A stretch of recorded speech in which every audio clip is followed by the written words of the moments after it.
At what point did you become meat grinder? I wore one of those Columbia Silver Ridge or something like that shirts, and they have mesh inside the pockets. I did 11 miles on the first day and was sweating and just, getting that nipple chafe. Mm-hmm. I start hiking with this guy who is a retired firefighter from California, and we're talking, and, he knew I had kind of a military law enforcement background, so we're out there busting each other's chops and everything. And they start rubbing, right? To the point where it's bleeding through my shirt, right? Welcome to Backpacker Radio, presented by The Trek, brought to you by Topo Athletic. I am your co-host, Zach Badger Davis. Sitting to my right is... Hi, I'm Juliana Chauncey, a.k.a. Chaunce. Okay, Chaunce, I have some news. Great. What is it? I'm just kidding. You were all worked up that I was going to April Fool's you with something, but if I'm being totally honest, I forgot. And it's also weird for the listener because today is definitely not April Fool's Day. Yeah. But... Okay. Well, I'm still on guard. There's still time. Got a few reminders before we get to today's interview. First is we have a listener survey. If you're a longtime listener of Backpacker Radio, we've actually done this many moons ago, but it's been enough moons that we're going to do a new one. The survey is super short. Literally, if you're taking a minute to do this, you're doing it wrong. But this is just helpful information for us to pass to potential advertisers to keep the show running. So if you are grateful for what we do and you want to help us out, this is a very easy way to make that happen. Next is pretty soon here, we're going to be at AT Trail Days. This is right around the corner. It's like almost a month away in real time. And in actual podcast time, we're looking at like right around the corner. A little over 2 weeks. Yeah, nuts. And we got a good lineup. Got a great lineup. Mm-hmm. I'm going to keep that in our back pocket for now. But if you're going to be at AT Trail Days and A, you think there's someone that we should interview, let us know. And B, just swing on by the Trek's booth. Say hi. We'll be in and out. We'll be doing some fun events. We've got an event that is Paulie's idea. Do you sign off on that one? Is that the one that you sent? Yeah. Yeah, I sign off. Funny. Yeah. It's going to be funny. We need a speaker. Yeah. I have some ideas that we may not, but you're right. Okay. Yeah. But yeah, swing on over to the Trek's booth at AT Trail Days. It's going to be a hoot. Also, I think we're going to be at PCT Trail Days. Seems like it. Have I talked to you about my latest plan version of this? Go quickly, leave quickly? Yeah.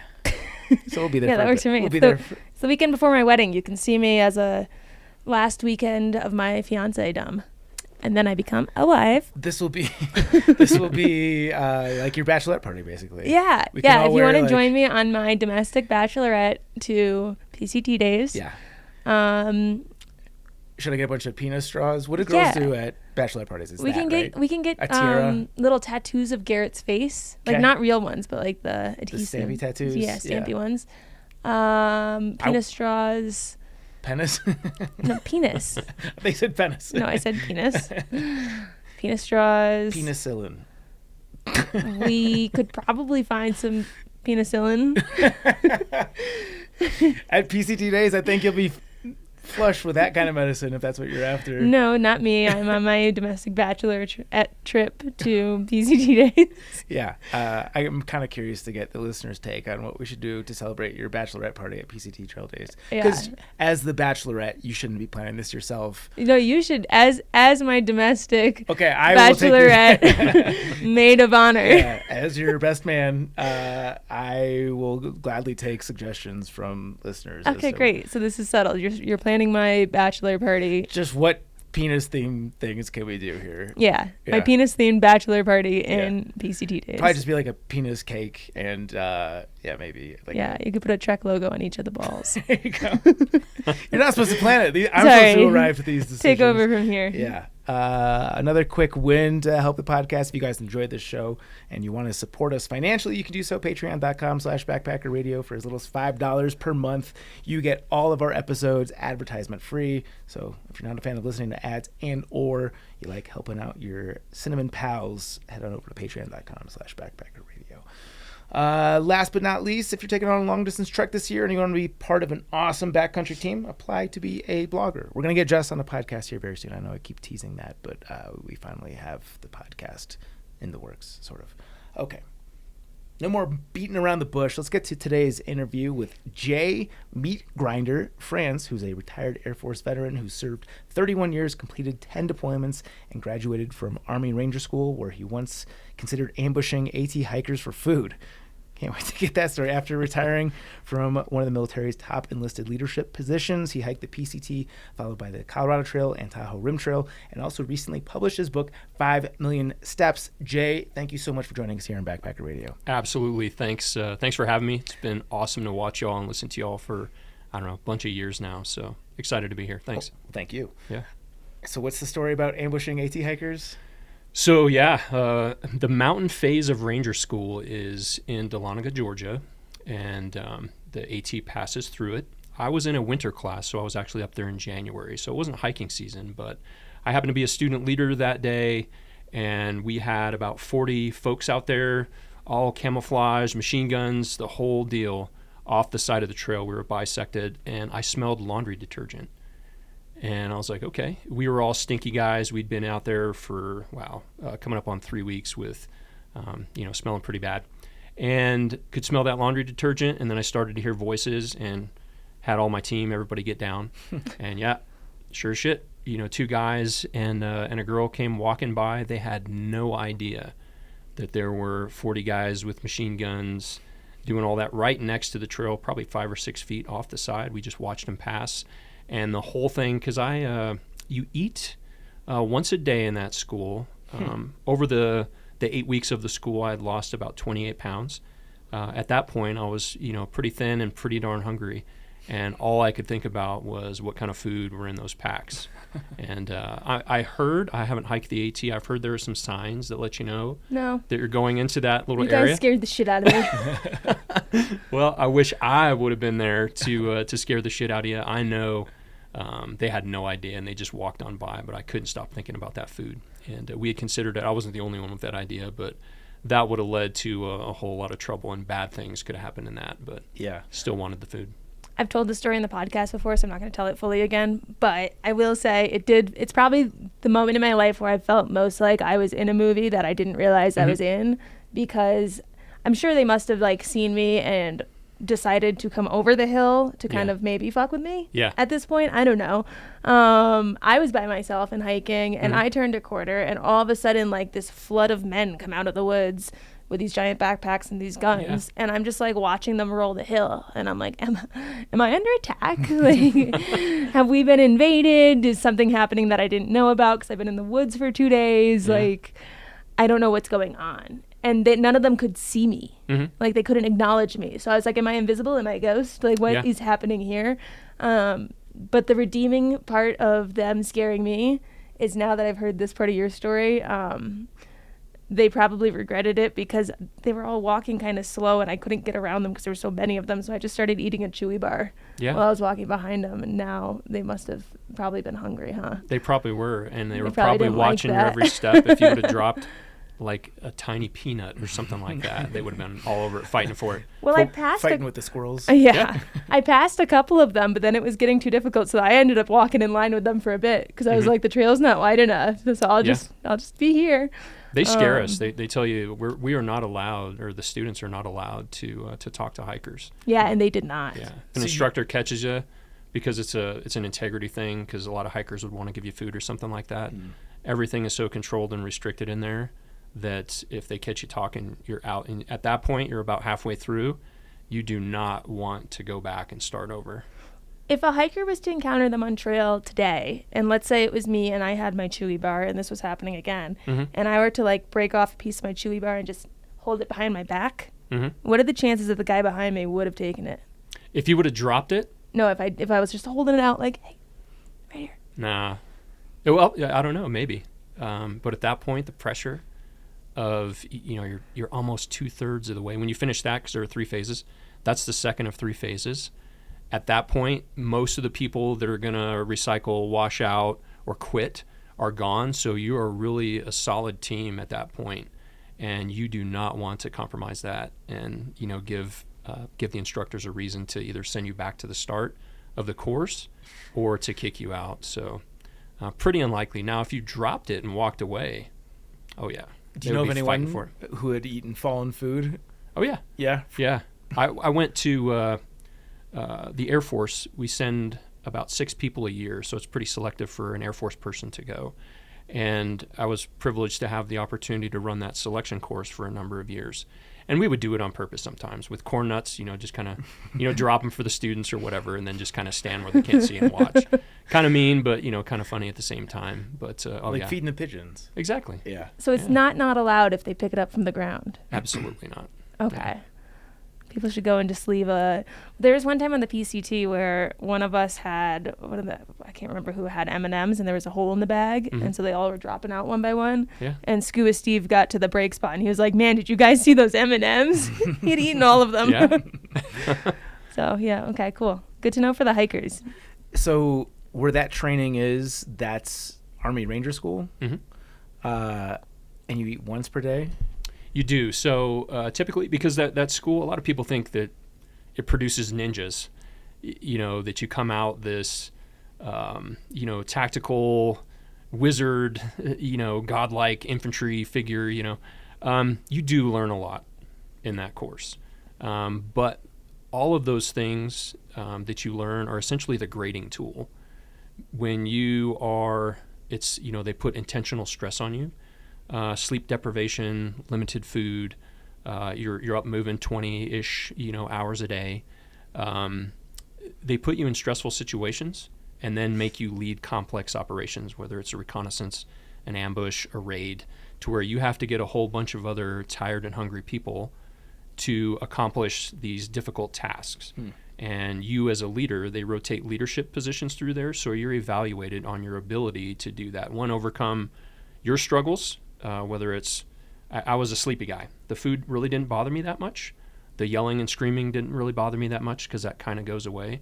The difficulty of the terrain, the weather, the amount of stuff you're carrying, about 100 pounds usually. All those little things that eventually wear away at you, but they still expect you to perform. And so yeah, that's by design. The food and sleep is limited to just add that little bit of extra pressure. Yeah. Yeah. Are you eating like MREs or what's You are. Yeah. Yep. How does something like that compare to buds? Very different thing. We had a couple SEALs that started in my class. Of course, I have not been through buds. What are buds? It's the basic underwater demolition SEAL course for the Navy SEALs. Mm-hmm. Got it. Very different outcome that they're trying to achieve. Ranger School is primarily a combat leadership course. Buds, from my understanding, is more of a qualification course for those folks. Very physically, mentally, and emotionally demanding. Both of them are, but in different ways to achieve a different outcome. They're trying to produce a Navy SEAL where Army Ranger School is producing leaders that have endured some, very tough circumstances in a group environment to get everybody through together. What are some of the wild things you have to do in that time frame?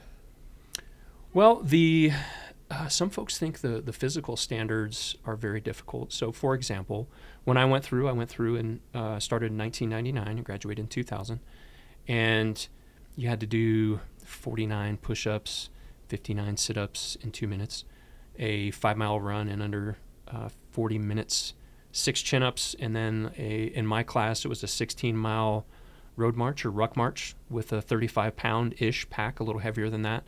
You had to do that in under 4 hours. So it's about 4 miles an hour, which, 15-minute miles. So you're right at that edge. I'm tall, so it's right at that point where you want to run. It's hard to keep that stride and maintain that. So I would take breaks and jog a little bit. And then you have it's called a combat water survival test where they push you in the water with all of your equipment on. You have to take it off. So when you get to the last phase, which is in Florida, it's the jungle swamp phase. You spend a lot of time in the water there. They want to make sure that you're going to be safe. They want to make sure that if you get in trouble, you're able to take off your equipment. It's not going to weigh you down, and you can get away from that. Plus, it's like a 15-meter, I think it's 15 meters, a drop where essentially they push you off blindfolded just to make sure you're not going to panic. And then you have to swim 15 meters. It's a side stroke with your uniform and your, it's called load-bearing equipment, on, just to make sure that even with some of your stuff on, you can swim to safety without freaking out or drowning. What's it like falling 15 meters blindfolded? That's got to seem intense. I think it's 5 meters, actually. 5 it's 15 meters. Yeah. I don't have a fear of water. Okay. Some people, it gets to them. Yeah. But what they do is they put a blindfold on you. You have to hold a rifle. They, spin you around a few times, walk you out to the end of this platform and push you off. It's unsettling for some, which I understand, but, it really didn't bother me that much. Huh. Yeah. When you're doing the water part in Florida, Mm-hmm. what part of you guys are seeing alligators? So I was in Florida in January. Not a lot of gator activity. In the summer classes. So in the winter, you have to deal with, because you're wet most of the time because you're in the swamps. I thought Florida was warm. That's the first time I've been there. It is not in January. So there's a lot of safety control measures in place. They're monitoring the temperature. They're monitoring the height of the water. They're doing a lot of stuff to make sure we're safe. We don't see that as students. I remember being just miserably cold and wet all the time. Like I had my lowest point in ranger school one day, and it's something as simple as I was standing because I would fall asleep. If I would take a knee, if I would lay down, I would immediately fall asleep. I fell asleep walking a few times. And so I would stay awake. I stood up, and I was just so tired. I was hallucinating. It was just a bad day. And I leaned against this tree, and my helmet fell off. Too easy. Just bend down and pick it up, right? My emotional state was I was just a complete mess. I almost cried. Like that was like the last straw. And I didn't realize instructors were watching me. I was in such a wuss mode that I didn't want my legs to touch my pants because they were wet and cold. So I'm holding still. The air that's around my legs was kind of warm, I guess. I didn't want to bend over because it was going to be cold on my legs because my uniform was wet. So I took my rifle and I'm trying to hook this thing. And I didn't realize that people are watching this, and I'm just looking like a dumbass the whole time, scooping this thing up. And all I would is move it a little bit. I'd take a couple steps not to have my legs touch and be cold again.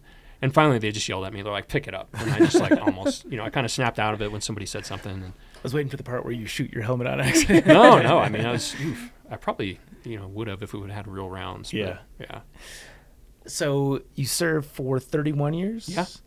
What was the origin story to you getting into the military in the first place?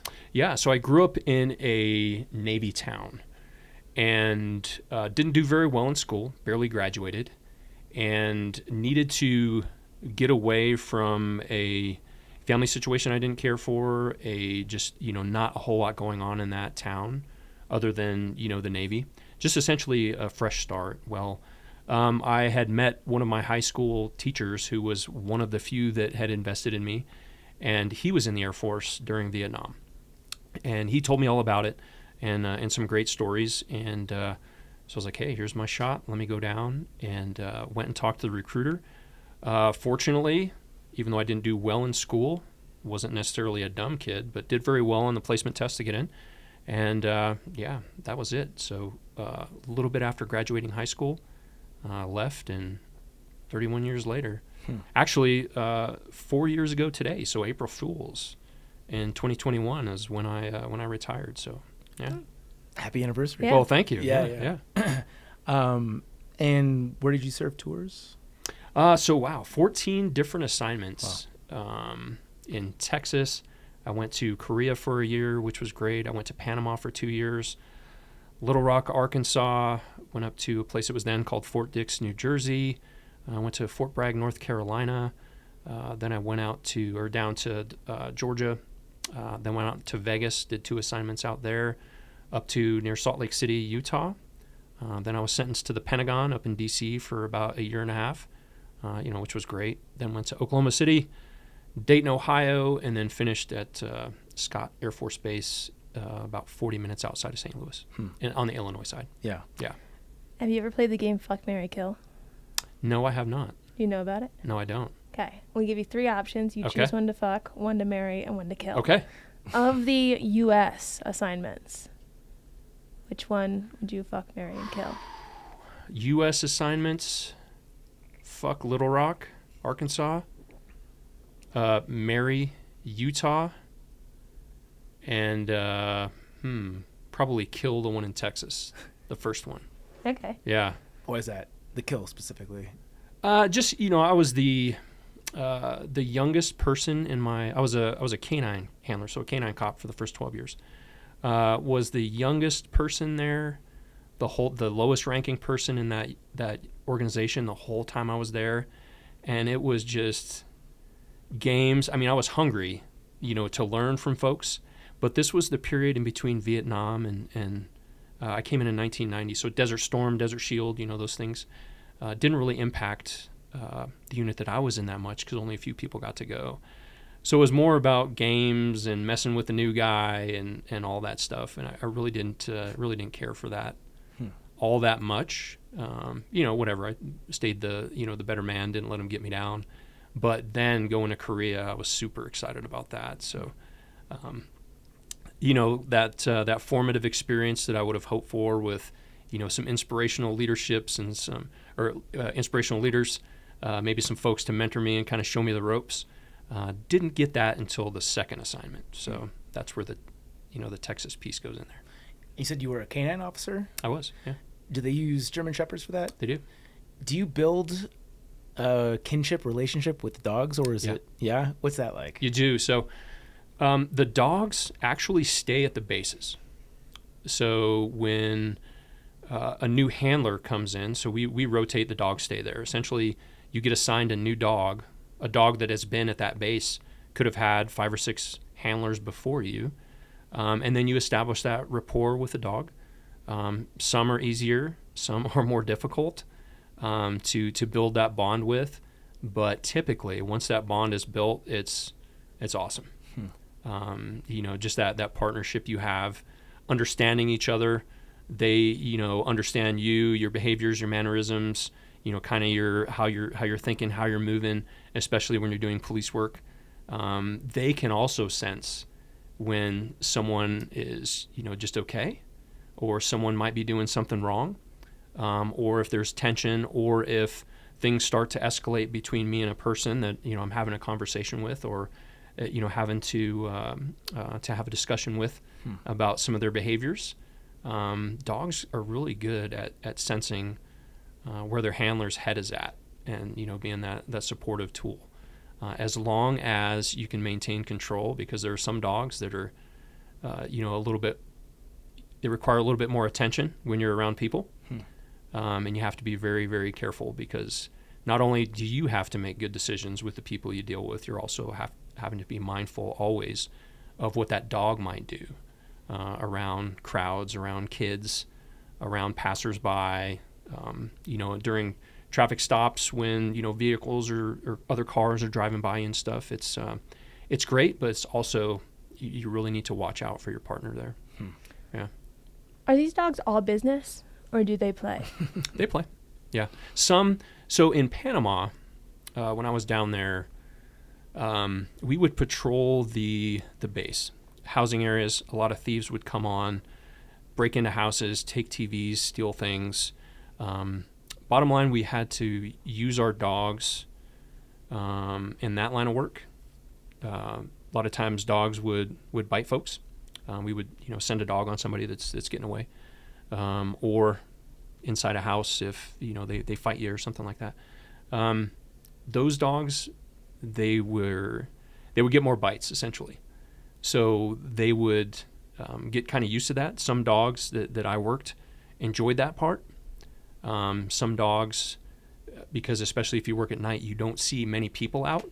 If you're walking in these housing areas, usually the people you see in some circumstances aren't supposed to be there. So the dogs are really, as soon as they see someone, even if that person is doing nothing wrong, if it's someone taking out their trash, or a kid walking home late or riding their bike late at night or something like that, you just have to have that little bit of extra care when you're working with them, because some really like that part of the job. They do. A little harder to control too. Yeah. So you said you were a canine officer for the first 9 years? 12 years. Mm-hmm. And then what was it after that? I went to teach. So I was teaching canine, essentially combat operations, so pre-deployment training. Teach our folks how to set up and defend air bases in deployed locations.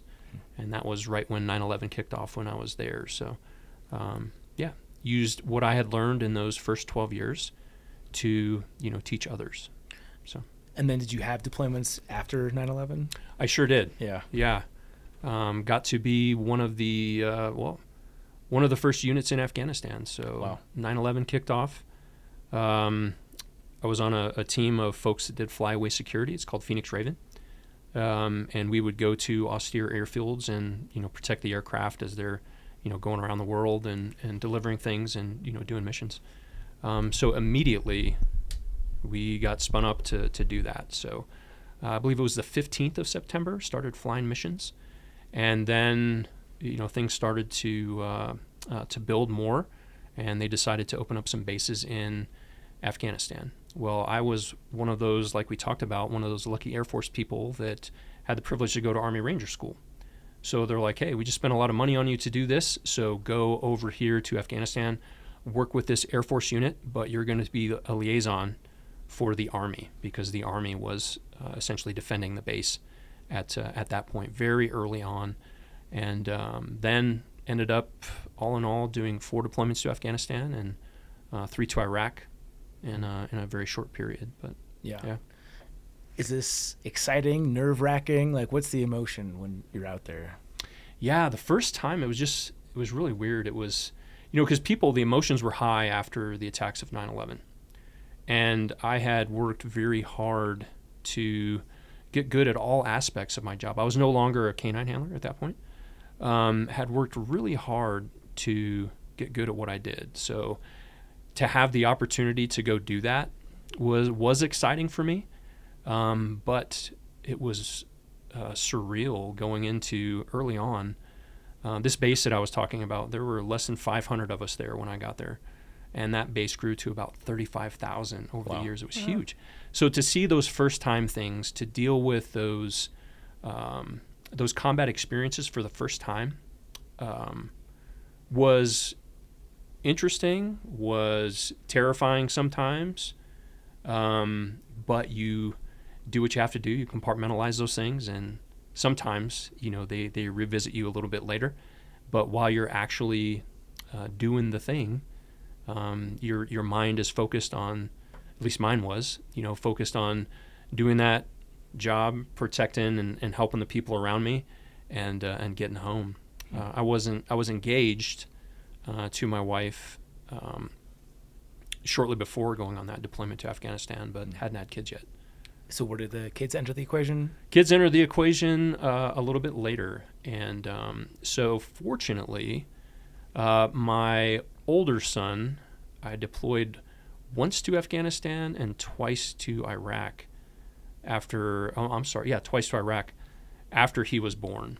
But he was so young that he didn't remember. And then my younger son, who is now 15, my deployments were done by the time he was born. But my wife deployed once to Afghanistan and once to Iraq.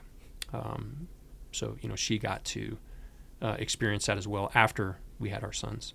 And she's in the Air Force as well? She was, yeah. She retired about 1.5 years before I did. Got it. Yep. Got it. You mentioned some terrifying experiences. Can you tell about some of those? Yeah, it's the first person who was killed by enemy forces in Afghanistan. He came to the base. Essentially, he and one other were ambushed.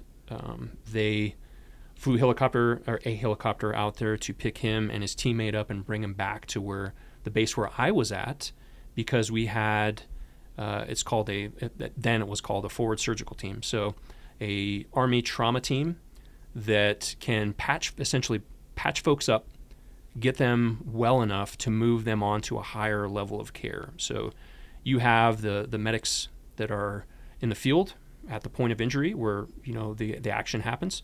They take care of the folks. This was an ambush, for example. They took care of the injured folks out there, got them ready to transport to, again, a higher level of care. So they came back to us. I just happened to be a guy who had a truck at the right time. There were very few vehicles over there, so went down, met that helicopter, took the 2 gentlemen off, brought them back to the forward surgical team, a small building that they were in. Didn't know it at the time, but one of the guys had passed away as he was flying in. And, they tried to revive him, and then they shifted focus to the other guy. And we brought the person that was killed, brought him into a room, and I was essentially there with him. That was the first time that I had seen someone who had been killed in combat. Very new to me. Oddly enough, we're of similar age. The guy actually we kind of looked similar. I had heard that, he had kids and, all the things going through your mind, even though I wasn't a dad yet. It's like, man, when are they going to find out about this? How are they going to know? What were the circumstances? But everything happened so quickly. Things got very real, after that. Yeah. And, one of those things that you can talk about, you can train for, but until you actually do it, because you don't get to choose where your mind goes or how you react to those things. But, yeah. So you said that the Army Ranger School was a leadership course. What do they teach you there? Is it actually more of an instructional thing, or is it just submitting you to such extreme conditions that when you do experience them, you're prepared from that standpoint? Like, I guess, what's the curriculum in addition to just like the extreme conditions that you're enduring? It's essentially building blocks. So you start with small teams, and they teach you the basics of patrolling.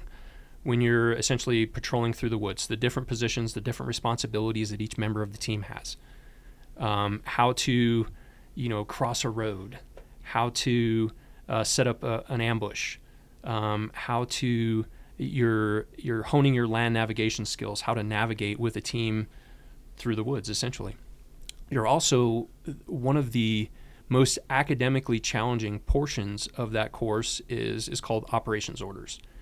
So you have to set up a very thorough, very meticulous plan for everything you do down there. That's the academic piece. So once you learn your team or a squad, it's called squad operations. So you have about between 10 and 12 people on a squad. You, at the first phase, get really good at movement with those folks, dealing with problems. Let's say an enemy attacks you. How do you deal with those different ways that they can do that? So you have certain techniques that you use. If one thing happens, this is how you react. So you go over that over and over and over again, and get that repetition in there. So you get better at that. Then when you move on to the next phase, the size of the formation, you go from squad to platoon, which is about 30. It could get bigger than that, with 3 of those squads. So things become a little bit more complex. The instructors start to lay off you a little bit. So there's a lot of, the yelling and screaming, doing the push-ups for mistakes you make and all that, Ranger games, that go on that first phase. As you move along, the instructors teach you more and present more complex challenges to you, but they also come off and let, the students lead a little bit more, a little bit less overwatch from them. The yelling and screaming stuff goes away. They don't have to do that anymore because the conditions you're in, the stress you're under, the complexity of the operations that you have to plan and execute, that goes up higher. By the end, we started with about 350 in my class. At the end, when we finished, there were about 100 of us that had started in the original class. So you also know that the folks that are going to quit, the folks that aren't physically prepared, the folks that get injured, those folks are gone. So the folks that are at the end are pretty much there to get the business done. Yeah. Is there a point in the training which like the majority of people drop off? Like, is there one instance where like a disproportionate amount of people are quitting?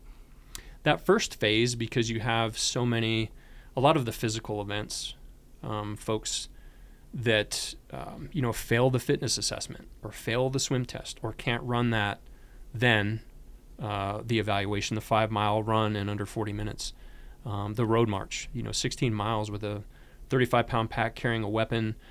It's one thing when you do it at home in optimal conditions, when your hydration is right, when you're rested, when your diet is dialed in, and no one's stressing you. You're not being necessarily evaluated because if you don't pass this, that I'm going to recycle to the beginning of that phase and have to start over. All of that stress builds up. So that in many cases decreases people's performance. So when folks aren't used to that stress, sometimes it impacts them enough to where they fail one of those physical evaluations. There's also, I believe the number is 37 different skills like operating radios, weapons. There's a whole bunch of technical skills that you get evaluated on too. That really doesn't eat many people up. But I'll tell you what, once people really get tired and hungry, the excuses to quit come out. That's one of the other things about that school that you learn about yourself, because at any time you can quit. Or you can make up some bullshit to where you still look okay. Mm-hmm. Oh yeah, my knee, whatever, a fake injury or something like that to get you out of the course. So constantly, there's that pressure that the course itself and the instructors provide for you. But there's also that internal struggle, like, I don't need to deal with this shit. It's freezing cold out here. At any moment, I'm 2 hours away from, a hot meal, and I'm heading back to the house. So there's a lot of self-reflection there and, getting through that. But most of those things go away in that first phase, in my class anyway. Those folks that you can kind of see it in someone's eye that they might not be ready for this. And then you can just kind of watch their performance drop. One little thing happens, they fail one thing, and then it just kind of snowballs. And then, it gets bigger, and then, you don't see them at the end of the day. Yeah. Yeah. Do you think you would have been able to pass that during your first years in the Air Force? Like, is that an innate trait, or is that something that you had to, like, build up to? I think build up to. So it took me 4 times to pass that selection course as an airman. The first time I got injured, tore my ACL. The second time that I went through, I was doing very well, but I fell asleep on a patrol, and one of the instructors caught me. So see you next year. And I actually described this scenario in the book. The next time I went back and got another injury, so that's 3 times, 2 injuries. And, you can't fake an ACL and, groin pull type situation. And that last time, my academics were sharp. My physical abilities, all the tests, everything was good. And, went through. I won't say it was easy. Yeah. But those experiences I had, so when I actually went to Ranger School, nothing was stopping me at that point. Speaking of easy, as you're saying all this stuff, I have to imagine that thru-hiking is easy compared to everything that you've endured at like in Ranger School and just the military in general. I know hard in different ways. Yeah. I know easy is probably not the way that anyone would describe it, but I would imagine that you're much better suited for it than the average person getting to. I agree. Yeah. But that also turned, I would offer, just from those experiences, probably had a higher probability of success than some. But I'll tell you, the people that I admired the most and respected the most were the folks that came out there that went to REI the week before. They're out there with just a bunch of heavy shit, the wrong shit, because they listened to some, salesman at REI tell them they need this because it's expensive. They go out there, they make mistakes, they learn from those mistakes, they grow, they stick with it. That to me is more badass, to see those people at the terminus or anywhere on the trail. And to hear that, they're brand new at this and they're sticking with it, that to me is awesome. I think anyway. But yeah, you're right. I think those things set me up for success. But I'm almost 54 years old, right? And what I thought, because the PCT was I did the Wonderland Trail in 2003, which was just a horrible experience because I screwed that all up. But what I thought was going to be difficult on the PCT, the physical, mental aspects of it, that wasn't difficult at all. I was missing my family. That's the stuff that that gets me now. Yeah. Even though they're fully supportive, fully on board, those were the difficult things for me. Sure. Yeah. Let's talk about the Wonderland Trail in 2003. Yeah. Oh my gosh. I think you might be the earliest person I know to hike the Wonderland Trail. Yeah. What? So it sucked. Why did it suck? Because I just, I had just gotten back from the first Iraq deployment. And similar to Afghanistan, got to be, across the border, first night kind of situation, and it was a very interesting thing. Came back from that and did the Wonderland Trail.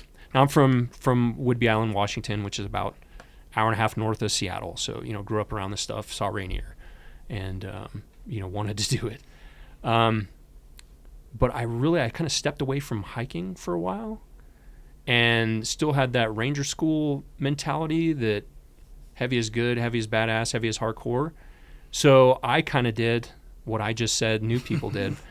I ordered this Osprey Crescent 110, 110-liter pack. Holy shit. And so what do? What do you do with 110 liters? You got to fill it with 110 liters worth of stuff. Yeah. I did not plan my daily mileage. Essentially, when you compete for the Wonderland Trail itinerary, you have to choose the camps, and you get that. So you don't get to pick how far you go each day. And I didn't think about elevation. I didn't think about fuel consumption. I brought a pair of Tevas, a pair of running shoes, because trail runners really weren't that much of a thing yet. I mean, they kind of were. Wore boots.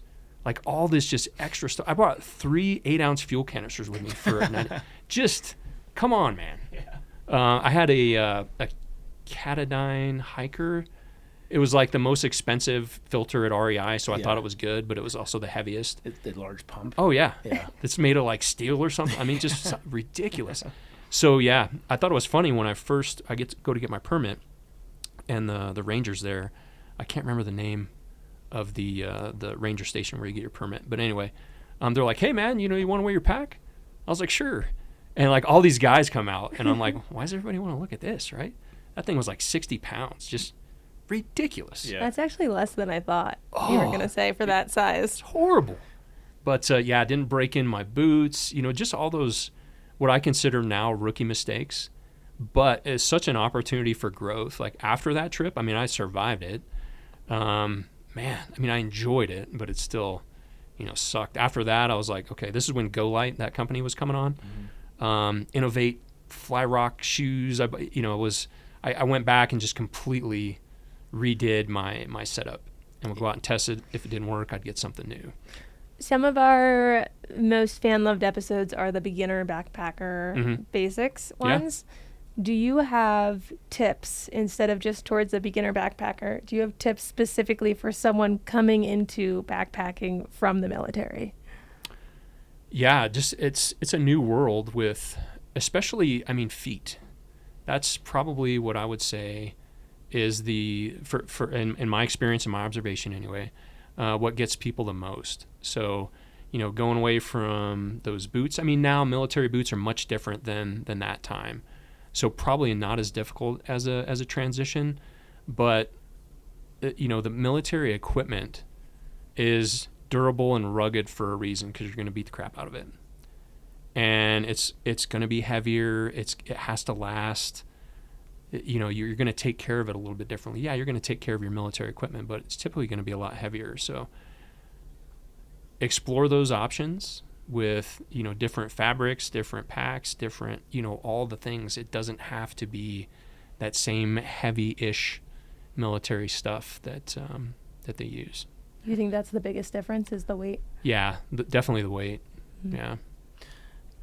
So this is in the middle of you serving. Mm-hmm. Were your fellow Air Force members also going on backpacking trips with their time off? That seems like a rare thing. No. And like a little too close to home in some ways. Like, yeah. I feel like if I were in your shoes, I'd want to go to like Vegas and spend it all on craps. A warm or something. bed. Yeah, exactly. Yeah. It was I was working in special operations during that time, so that kind of vibe, the outdoor vibe, a lot of folks, definitely hiking, doing those things. When I did the Wonderland Trail. So it wasn't that uncommon, but I was the only one that I went solo. Typically I go solo on these trips. But yeah, there was a whole bunch of folks that I was around that, came back and chose to do different outdoor type things. But that was just because of the unit that I was in. Yeah. And with a 110-liter pack, I imagine you could have carried all of your food all the way around. Did you? So, no. I had I did a resupply like halfway through, so I sent myself a box. The weird thing is about that, I used a tarp. I had this heavy, huge pack, but still, I was like, yeah, this would be cool. I have a tarp. And I just don't understand. I was like, yeah, this is ultralight. This makes me light. It's funny. Yeah. I was picturing you with like a tarp that you rake the leaves into in a backyard. Exactly. You know, Yeah, one of the ones that are unnecessarily heavy as well. Yeah. Burlap. Yeah. So did that sour your experience with backpacking? Like, no, you still Not at loved all. it. Yeah. Yeah. Were you able to enjoy the hike despite how heavy the pack was, or was it just like a bad experience because of how heavy everything was? Moving was a bad experience, but all the stops, I took my time because of the itinerary that I was essentially assigned. I had plenty of time to take it off, to relax, to do this. I was getting to camp like super early because I had to stop before where I would have chosen or just naturally done. Mm-hmm. So I had a great time at camps, met great people, which is always, for me anyway, the best part of all of these things is that connection with others. Even though, different backgrounds, different, all the ways we're different, we have that similarity in enjoying what we're doing out there. So, did meet some really cool people on the Wonderland. Was that a popular trail back then, too? Like, was it difficult to get the hot camping locations? Not at all. Yeah. No. So I did it 2015, and we didn't get a couple of, like, the desirable camp spots just because it was so competitive. So we had to mail or fax. I think it was a fax when you're like your requested itinerary, and then they push everything through snail mail. Yeah. So I was like anxious, for the mail to come for me to see, what got approved. Yeah. Yeah. Okay. So fast forward a bit, retired from the military. Was there any specific incident that played into you retiring, or is it at 31 years is obviously... That's a long time. I think a lot of people probably would start thinking about retirement at that point. I'm just curious if it had run its course or if there was something that happened that got you out. Typically, like it's called higher tenure. So typically enlisted folks are allowed to serve if you make the grade of E9. You're allowed to serve until 30 years. So I was getting some bonus miles essentially. So the position that I was selected for allowed me to get a waiver to serve past 30 years. Oh, interesting. And I was going to continue for about another year, but that PCT bug hit me because, seriously, this was childhood dream, 8 years old, reading the National Geographic with my grandmother. She's like, hey, you ought to do this someday. So it just kind of over the years built up. And then to meet hiking season, I worked, with my boss and said, hey, I'm thinking about... retiring a little bit earlier than my commitment now, which is just, essentially a waiver. It's not that difficult. And he 100% supported me following that dream to align with hiking season. So retired on the 1st of April, turned 50 the following week, and then started the PCT the following week. Yeah. You didn't want any break in between? No, I really, at the end, was really ready to just be Jay. To step away from that military identity, the things that came with that position and that title and the rank and all that stuff. I loved what I was able to do for people from that position, but it's slowly over the years, it took me away from what I loved, that interaction with young people, doing things, just having that friendship with folks. To see them and help them through life. At the end, it was so far. We had 122,000 people in our unit. The ability to connect on the level that I loved the most, it simply wasn't there other than the small group of folks that I worked with. And that was really tugging at me. I just wanted to be Jay. All the other things about me other than, the rank and position that I held. And sometimes it was hard to get away from that. Which, like I said, I understand the formality in those positions, the protocol, the things that go along with it. But it's like, man, I'm excited to be me. So let me just get out of here and disconnect from all of it. And nobody's going to know who I am out here. And it was cool. You said you were excited to become Jay. At what point did you become meat grinder? Oh, that was day 2. One day of Jay. one day of Jay. Yeah. So, yeah. You guys were talking about penises at the beginning, so you said at least 15 times. Now let's talk about nipples for a little bit. Okay, let's go. I can't wait to see how we relate this to meat grinder. Yeah, so I wore one of those Columbia Silver Ridge or something like that shirts, and they have mesh inside the pockets. And during my training hikes, I, wore that shirt, but in Illinois at 300 feet, it really wasn't that hot, so I didn't get all sweaty even if I would do, 10, 15-mile hikes. And it wasn't until like day one. I did 11 miles on the first day, and went out there and was sweating and just, getting that nipple chafe that I'd experienced running a long time ago. And I was like, man, this kind of sucks. These things are really stinging. So I get into camp, rinse off with some water, no problem. Didn't even think about it because I was just so excited to be out there. Next day, though, I get up, put on the shirt, and I start hiking with this guy who is a retired firefighter from California. And we're talking, and, he knew I had kind of a military law enforcement background. So, we're out there busting each other's chops and everything. And they start rubbing, right? And to the point where it's bleeding through my shirt, right? And I was like embarrassed because I had these like big pink spots because it was like a plaid shirt, so you really couldn't see it. But I went to Lake Morena, and I didn't want to use all the Band-Aids and everything out of my first aid kit because that thing was like super small. So I go into the Oak Shores or whatever that malt shop's called out there, get some stuff. But I didn't want to just rip my shirt off and, start rubbing on my nipples, right? So I go down to Lake Morena. They have that little bathroom there in the campground.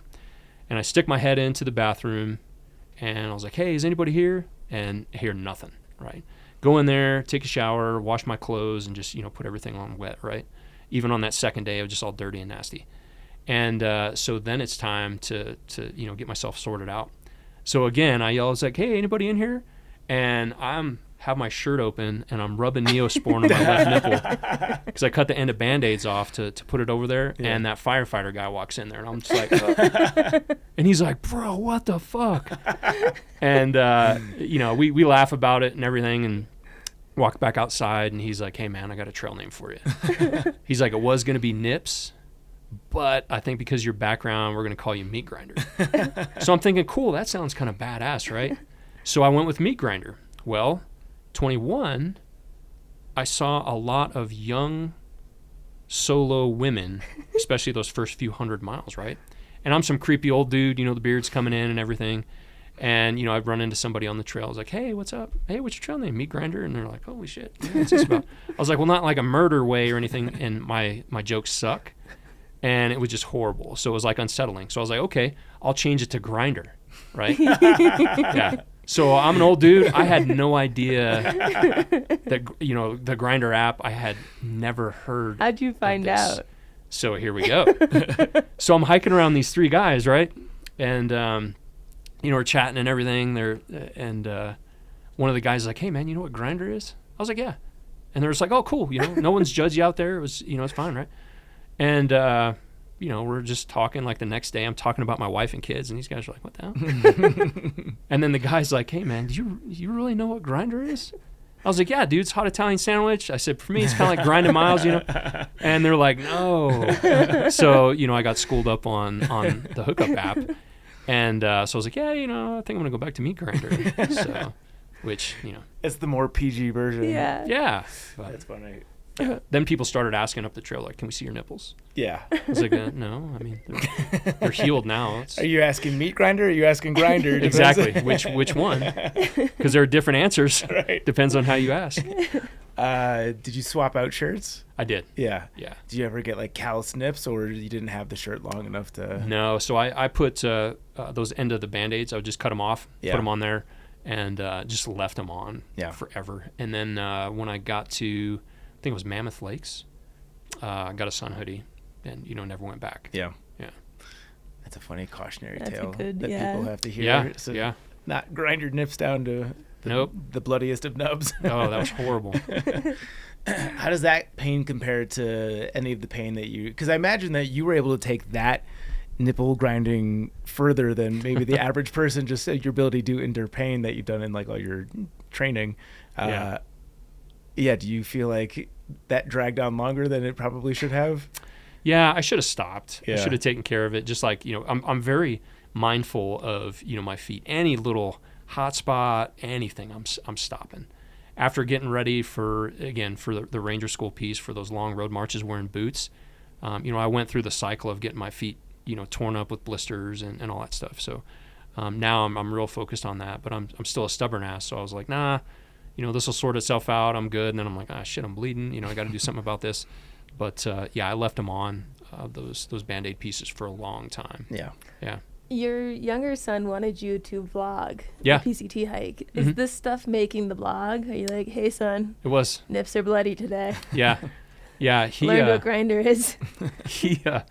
So he was 11 at the time, and I think he might do well in law or something like that. He puts a pretty good case. So he's like, hey Dad, and this is when both my sons, they're about 5 years apart. They both had gaming channels on YouTube. And Justin, it's my younger son's name. He's like, hey, Dad, we're sitting down having dinner. He's like, will you vlog? Will you do a PCT vlog? I was like, because I was watching, videos, including yours, in preparation to head out. And, they'd watch them with me sometimes. And then Justin's like, Dad, will you do one?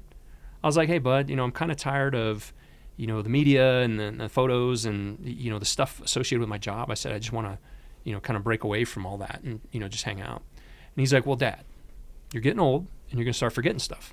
I'm like, really, dude? I was only 50. And he's like, what really got me though, he's like, hey, my wife's name is Monica and my other son's name is Joe. He's like, yeah, it's, so we're going to miss you a lot. And since we can't be there with you, if you do these videos, it's like me and Mom and Joe get to see what you're doing. And I was like, okay, bud, I will give it a try. But if it takes away from the experience, I'm going to stop. Sound like a deal? He's like, cool. And then he's like, hey, Dad, someday if you write a book or something, if you can, go back and he's like, those videos will be there forever. So it's like your permanent memory. I can't remember what words he used. I was like, he was right on all accounts, which was pretty cool. Was there much of a conversation with, you said my wife's name is Monica. Uh-huh. Was there much of a conversation about getting her blessing to do this so shortly after retiring? Yeah. Because I imagine if I asked my wife to thru-hike the PCT right now, it wouldn't go well for me. Yeah. Your kids aren't 11 either, though. No. But I'm curious if when the youngest is 11, how that would go. Yeah. I'm speculating. They were awesome. So my wife has known, and we were stationed up in New Jersey for a little bit. I might have left that one off. And we went and did little pieces of the AT. I brought her out in the woods for her first night, and she gets it. She knows I love these things. And so she knew about the whole childhood dream thing. And then I think it was 2010, a documentary called Wizards of the PCT was, from my knowledge, the first time a group of folks had gone out and filmed the experience. And, of course, before YouTube and all that stuff. So I ordered that documentary. I can't remember how I learned about it. But it was, that real account. It's called Wizards of the PCT. And really cool if you guys want to check it out. But so I ordered that DVD. Oh, this is Jester. Yeah. Ordered the DVD, and my wife and I, sat together and watched it. And she's like, isn't this trail you've been talking about? She's like, you ought to do that. And this was like 2010. Then, it's time. As I approach retirement, because I had to elect to do it like a year out. So I knew a year out that on this day, is when I'm going to be done. And I really felt like shit after I did the math, and between my deployments, my wife's deployments, and all the schools and the other travel we had to do, we had been apart for each other for 6 years. At that point in 2000, we had been together coming up on 20 years at that point. And I was like, yeah, what kind of asshole retires after being away all that time and then just goes right into it? So I felt bad. So I was like, hey, babe, I'm thinking about, doing a hike after my retirement and maybe do the Washington section of the PCT to, finish where I started, coming from Washington. And she just looked at me. She's like, why aren't you doing the whole thing? Essentially, she told me to man up. She's like, man, you've been talking about this, for so long. It's one of your dreams. Go do it. And I was like, hell yeah. Reason number 7,325 why I love you, And they were great the whole way. It was awesome. They came in and met me in Tahoe. So came off, it was over Independence Day weekend. So came off the trail for like 5 days, spent it with them. We hung out. They brought me back out to. I got off at Donner Pass. They brought me back out. Walked in a little bit with me, took some photos. But then, like I said, missing my family so much, it really sucked to say goodbye again. So it was cool to see them at that halfway point and spend a week with them. But then I was like, shit, here we go. Now I got to feel like crap again. And that's where, my rough spot on the PCT really came out. Yeah. After that in NorCal. Yeah. Yeah. I had a similar experience actually at Tahoe as well. Yeah. Or Donner Pass. Okay, so Bloody Nips, 2021 was also a high snow year. And low snow, high fire. Was 21... Oh, I thought it was the odd years. I guess we skipped 21. Yeah. 23 was the high snow year. Yeah. 19 was high. Okay. I got lucky. Yeah. So did you see much or any snow in this year? I had a little bit going up to Muir Pass, a little bit on the backside of Forester. Not much at all. Okay. Yeah. Super lucky. Yeah. How'd you manage the fires? That sucked. So coming out of Tahoe, that's when everything really started. And I didn't know that I have a fear of fire. I had no idea. For whatever reason, I've just never really been afraid of anything. And that hit, I can't remember the number of days it was outside of Tahoe. I came over and it was the Beckworth Fire Complex, or Beckworth Complex fires. From my position, it looked like one. It was actually two that came together. And I come over and there was a small fire. So I come over a ridge. This might have been the day right after my family dropped me off. I come up on a ridge and there's a couple people sitting there, and an airplane flew over and two smoke jumpers, came out. I watched them go down, whatever, hung out for a little bit, extinguished the fire. I go a couple ridges over just in case it picked up, and it's like, man, I don't really like this, even though there was no fire around me. So I get up. And then I'm hiking, and I'm along this ridge, and it's off to essentially my right. I think it was east. For 5 or 6 hours, I'm watching this thing grow. And I'm like, holy shit, that thing is huge. And I'm watching the firefighting aircraft, including some Air Force aircraft, going in and trying to fight this thing, and nothing is happening. And I was like, oh, man, this sucks. So it got in my head. So, trying to sleep for a few days, hearing those... twigs snapping, squirrels doing their thing, whatever. Everything's fire. It's like, holy shit. Then, I kind of got over it, and those fires just kept coming. Some big ones that year, coming up to the halfway point. I was one of the last people to sign the trail log at the halfway point before they closed that massive chunk. And fires are pretty bad. I got off trail for, I want to say, about 60 miles because I'm pretty, when I look back at my videos now, I'm a big stubborn ass, right? I was like, I am not going to let anything stop me from this. Well, coming up in Oregon, it was just constant smoke, and I didn't realize the cumulative toll that this was taking on me. Nosebleeds, headaches, just all of this coughing up crap. Yeah. And I'm just like, nope, sticking with it. Well, what I was going to do, I was going to essentially camp illegally on the crater, on the rim at Crater Lake, and there's a called Devil's Backbone or something like that. I had planned all this out, right? So I'm hanging out. I did a Nero, and hanging out, got my resupply, and I'm just up near the crater. I can't remember the name of the little restaurant and stuff up there, just chilling. Mazama? It was, no, it's rim, right up on the rim. There's a big restaurant there. Right. And so I'm just hanging out up there, and it was 5 miles to get to this piece that goes out. Well, the Perseid meteor shower was going on too. So I was like, hey, I can't pass this up. I'm going to go out here. I'm going to sneak off to the side. I'm going to see a sunset and a sunrise and the meteor shower that night. So I start moving out. It's 4:30, 5 o'clock at night or whatever. And as I'm hiking, the smoke starts to come over the rim. And not even 2 miles later, I can't even see the lake. And I was like, shit, here we go. So I go up and just keep pushing. And, that night was lost. So go into camp, got in there at nighttime, and I woke up like not panicking and not like really struggling to breathe, but just not in a good spot. And it was just so much smoke around there. And I thought, there was a fire close by. So I get up, look around, and I was a mess. Got up, ran about a quarter mile each way on the trail just to make sure there were no fires around, came back, had a bloody nose.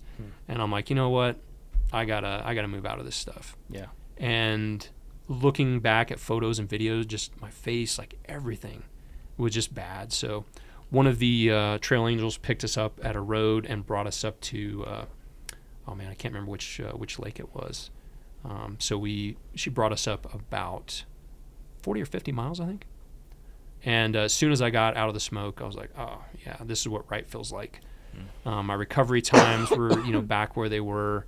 It was really kicking my butt, but I didn't fully realize it until I got away from it.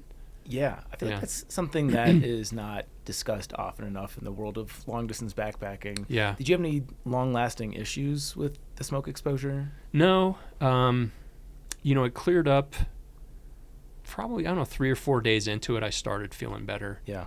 But it took a few days. That's actually a lot. Yeah.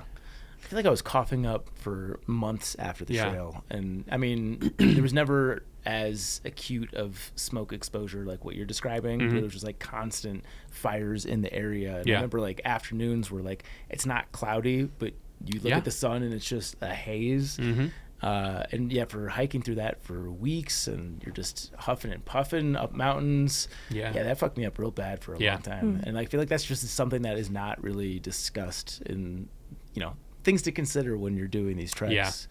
And the rangers were out talking to us. They're like, hey, they're giving us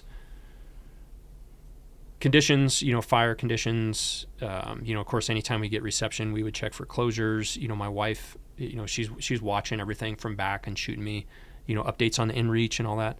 But the rangers were coming out and they're like, hey, you guys, this is dangerous. The air quality is this, but we also need you guys to consider and be mindful that we're the ones that are going to have to come and get you. Yeah. So it's one thing to, make your risk determination and for you to decide that you're going to continue, but please be mindful that you're also putting other hikers and us at risk if something, bad happens and you got to come out here. And I still continued, but I had never really thought much about that, but I was glad that they came out, one, to give us the updates, and two, to, have that real talk that some of us needed. Yeah. Yeah. Was fire and smoke like never something that you had to deal with as much in the military? Because you covered, like, you were in the snow in the winter, you did the water stuff, you covered all the elements, but not much fire or smoke? No. There's smoke pit kind of things in deployed environments that, there's people that are having issues with that kind of stuff. But no. Interesting. I picture a lot more smoke in my brain. Yeah. I'm curious how you dealt with the skipping of miles due to the fire, because you're obviously someone that's very mission oriented. But you also mentioned that, you suffered many physical consequences to hiking in that thick smoke. Was that a trade-off in the big picture that you were very happy to make, to skip those miles to get out of the thick smoke? Once I got over myself, because I was just being stubborn, I was like, no. I was one of the lucky ones that was just a day or two ahead of many of these fires. Yeah. When some of the folks that I started with or some of the folks that I saw, they had to miss like hundreds of miles when they're moving around. So I was one of the fortunate ones. And then I was just like, no, that night, that I was having that difficulty breathing and, all that stuff, I was like, I need to pull my head out of my ass. I mean, I really do. Because I didn't know, like to your point, Zach, I didn't know what those lingering consequences were, or would there be. I wasn't thinking about that. And it wasn't until I made that, determination to move forward that I accepted it. And I got past it really quick.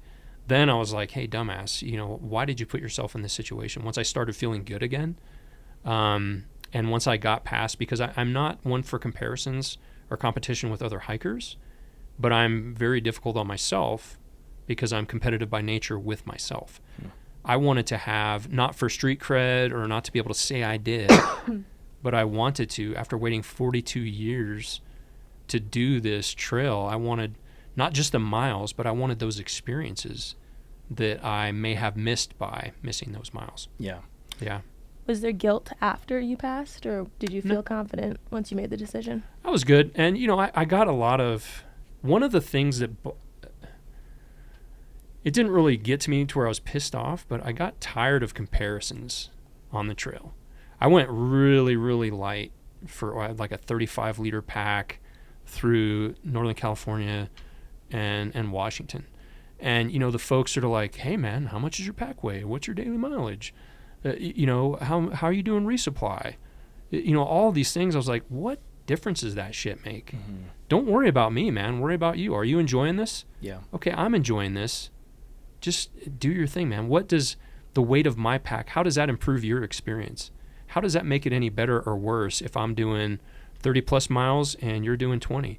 Who gives a shit? Enjoy your hike, man. Yeah. And so, that was part of it. And I know, I caught some comments about, oh, man, you skipped some miles, so it's not a true through hike. I was like, come on, man, not this shit.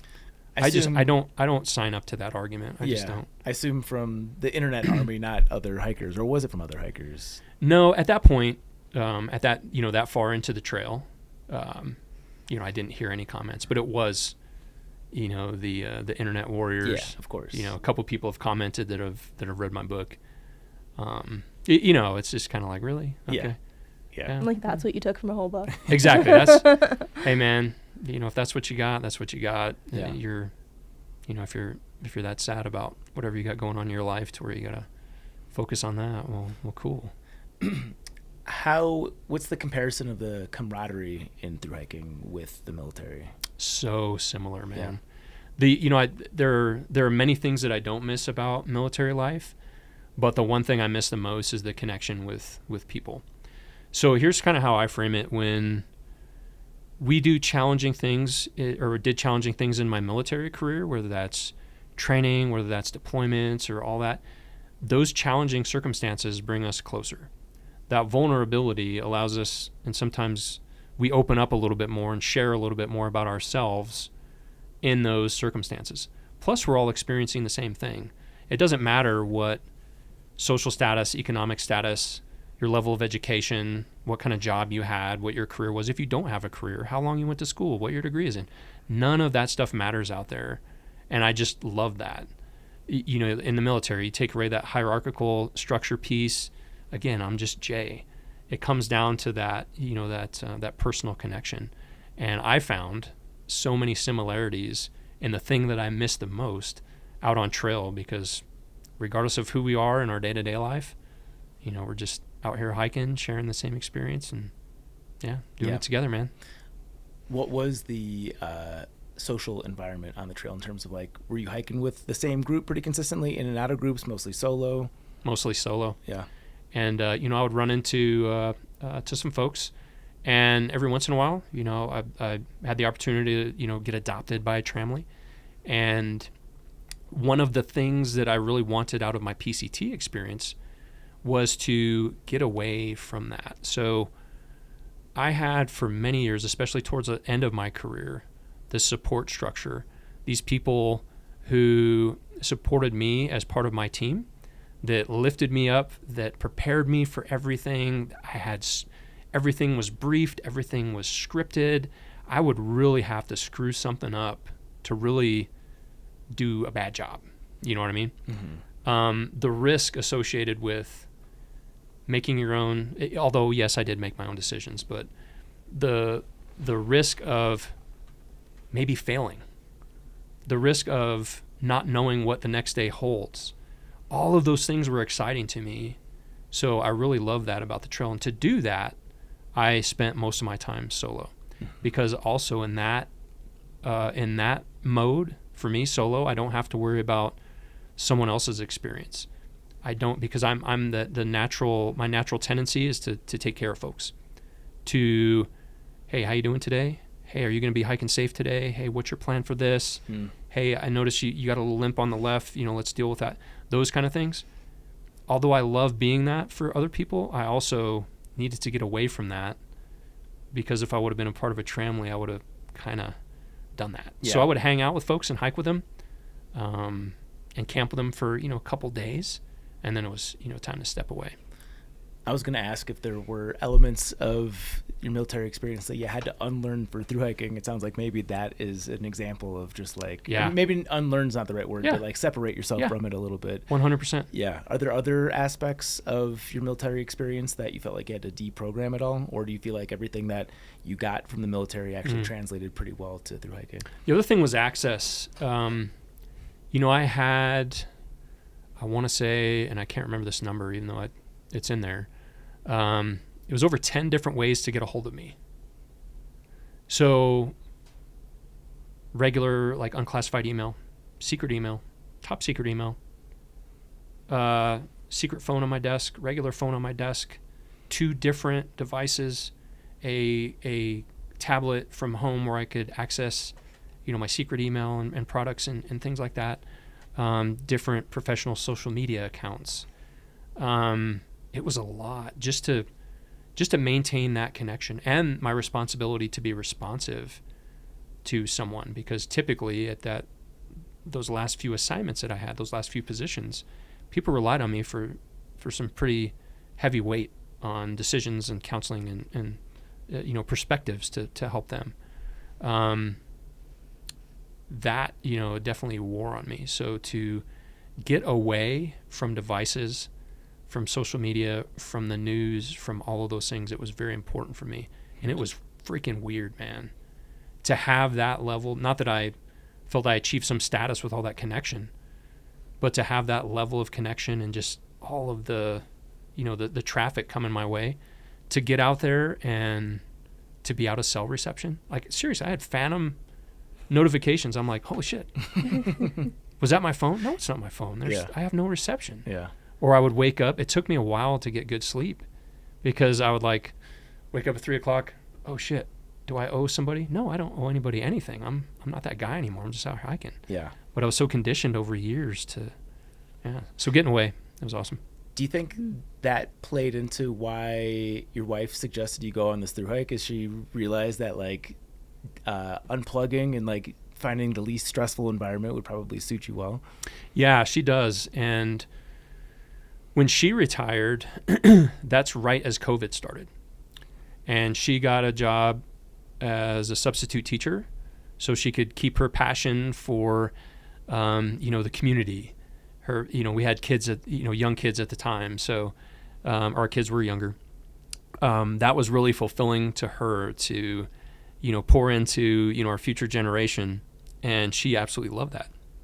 But we went right into COVID. So it's teaching from home. She didn't get the opportunity right off the bat to take a break. I mean, she went right into work, and it was right into homeschooling our sons.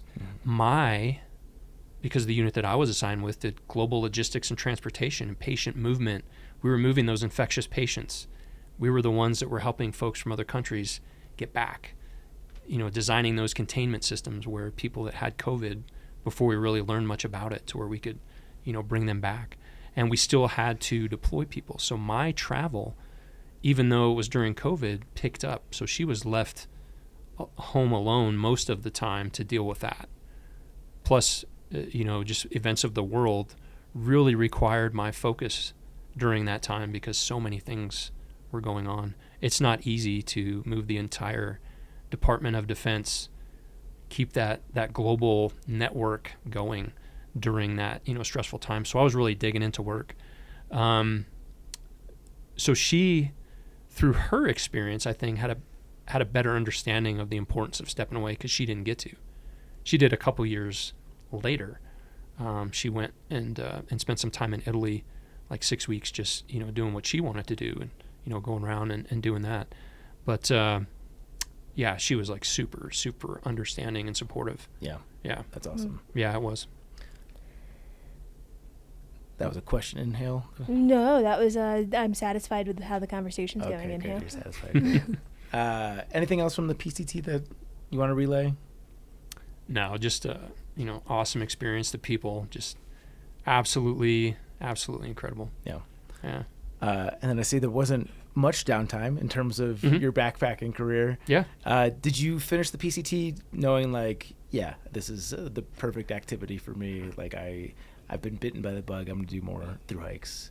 Yeah, I did. I was kind of at first, I was like, hey, I need a break from, I want to reconnect with my family. Plus, after finishing my career and, starting to figure out, what's next, I needed some time to commit to that. But then, the bug got to me a couple months after that. I was like, what's next? So, it was the Colorado Trail. Yeah. How was that? Oh, it was awesome. Just the, even it was so different for me. The elevation and, for me, my perspective was a very different experience. All of the things that I learned on the PCT for being out there for 5 months, of course, carried over. But that elevation, that was different. The remoteness was, to me, much different. I started in August, so I tried to escape the monsoonal activity and get away from the storms. But that year in 22, essentially they were later. So of the 27 days I was hiking, I got poured on for 15 of those days. And it was just like, oh shit, can I get a break? Yeah. But, and that mountain rain is cold too. Yeah. But it was, for me, I would say a different experience, but still just as awesome. Yeah. Is your stuff drying out at all, or are you just having to put it on back wet in the morning again? Sometimes back on wet, as I was going over the passes, because, it's that typical, 1 to 3 o'clock, downpour, and then, kind of dry it out. So I just had to take a different approach. Anything that got wet, I would take a break, let that stuff dry. But the temps were much lower. So, it wasn't, the sun wasn't as, dependable like as in the desert, for example. So it was just different. But I would just walk my stuff dry most of the time. Yeah. Did the Georgia Ranger School prepare you for that? Because I know obviously the Appalachians are pretty wet. Yeah. Like, do you feel like there was some preparation in that experience for the CT? I would say the mindset and how I approach training for these things, kind of my view is I want to train on the days that I don't want to train. I want to train when everything tells me not to. If it's cold and shitty outside, that's when I'm going to go out. If it's hot and shitty outside, that's where I'm going to go out. Those days that I just want to sleep in, but, I want to get up and, do a training event, training hike or whatever, that's where I need to go out there. Not just for the physical aspect of training, but the mental preparation on just dealing with the suck, essentially. So years and years of doing that, I think were helpful out there as far as mindset preparation. Yeah. Yeah. Were you able to enjoy a zero on trail, or are you like, it sucks outside, I need to toughen up and hike through this? Or like, no, let's take a day off in Breckenridge and... I did. Yeah. I took a day off in Frisco, Salida, and a couple Neros, Twin Lakes. I also enjoy the trail town experience too. Yeah. Really embraced that on the PCT and just absolutely loved it. Yeah. So Colorado Trail was also different for me because the things that I learned on the PCT, number one, I won't call it a mistake. Number one thing, if I could do over, it would be slowing down in the Sierra. So I just hauled ass through there. I was getting big miles, doing 2 pass days, feeling good. But that came at the cost of, the experience. So my view on the Colorado Trail was like, hey, I'm going to take it not necessarily a little bit slower, but do maybe some lower mileage days. I'm going to hang out in the towns. I'm going to enjoy that aspect of it too. Because I didn't have a backstop. I didn't have, anything driving me to rush home, or I didn't have to fit the experience in a certain number of days. Which I think, it alleviates some of that stress because I don't have to think about, hey, I got to, get these miles over this many days so I can, meet this checkpoint or this backstop where I have to get home or something. So yeah. I guess that was my question is, hiking quickly through the Sierra, were those external factors? You felt like you were on a time crunch, or is it just the way that you want to push yourself? Both. Okay. So to meet my family over Independence Day in Lake Tahoe, we had to reserve an Airbnb before I even started the trail. So we're like, hey, y'all, let's link up Independence Day. That's going to be about the halfway point. So my going in plan was to make it to wherever I was. My family was going to fly into Reno, and they're going to come pick me up wherever on the trip. Well, I get this great idea because I wanted more time with them, that I'm going to pick it up and I'm going to haul ass. I made it to Donner, and then got a ride into Reno. Instead of them picking me up, I actually surprised them at the airport by showing up. Wow. I turned off the inReach, turned off the location and all that. It essentially kind of didn't tell my wife or my family. I just surprised them by showing up, which essentially bought us back a day because they didn't have to get the rental car, mess around in an unfamiliar place, come and try to find me. Yeah. I really booked it through the Sierra to get up to that point. So it was a little bit of pressure to make that, make it up by Independence Day, but it was also like, hey, I'm feeling good. I'm enjoying this. Let's keep this moving. Yeah. But I lost a little bit of being in the moment, during that. That's another. There's actually a chapter about me going too fast one day in the Sierra because my planning brain just kicked in when I, went over Forester, and then I knew that I was going to come out Kearsarge and go down into Bishop. So instead of thinking about how awesome this trail is for those hours, I'm just like, okay, I'm going to get here by this point, this time. I'm going to go over here and get my groceries, and I'm going to be in the hotel by this time. Yeah. Going to get breakfast at this time and get the ride at this time. And I'm doing this while I was on the trail. And I was like, hey, dumbass, I don't remember anything from, that little section of trail there. It's interesting that you're cognizant of that because me, without any military experience, I definitely am the same way. As like I'm constantly planning, like, all right, if I'm to the pass by this time, I can be at the trailhead at this time, and like hitching in. Yeah. That's good of you to pick up, to be like, no, just we can figure this out. Let's just be present. Yeah. So Colorado Trail 2022, Tahoe Rim Trail the following year. Yeah. So what's your son's takes while you're doing this? Like, is their interest peaked in backpacking? Like watching your YouTube channel? Like, are you doing any hikes with them? Yeah. So I brought my, it was in 2012, or I'm sorry, 2017. I brought my older son. He was 12 at the time. We did the Northern Loop Trail, which if you did the Wonderland, it's a portion of that. Yeah. So brought him out there for his big one. Oh, it was just, an amazing father-son experience. It was just so awesome. So they get it. I brought my younger son up to actually a portion. We did Ray Lakes. So we flew into Vegas. He was born there, so we did the little tourist thing because he doesn't remember it. Hung out there, went up to Independence, stayed there, and then we went up Onion Valley over Kearsarge, over Glen, out to Ray Lakes, and did like 4 days out and back. And what I did with him is I was like, hey, bud, anywhere you want to go in the United States, you pick where we go. He looked at one of the videos and saw when I went over Forester and then, around the Ray Lakes area. He's like, yeah, I want to go here.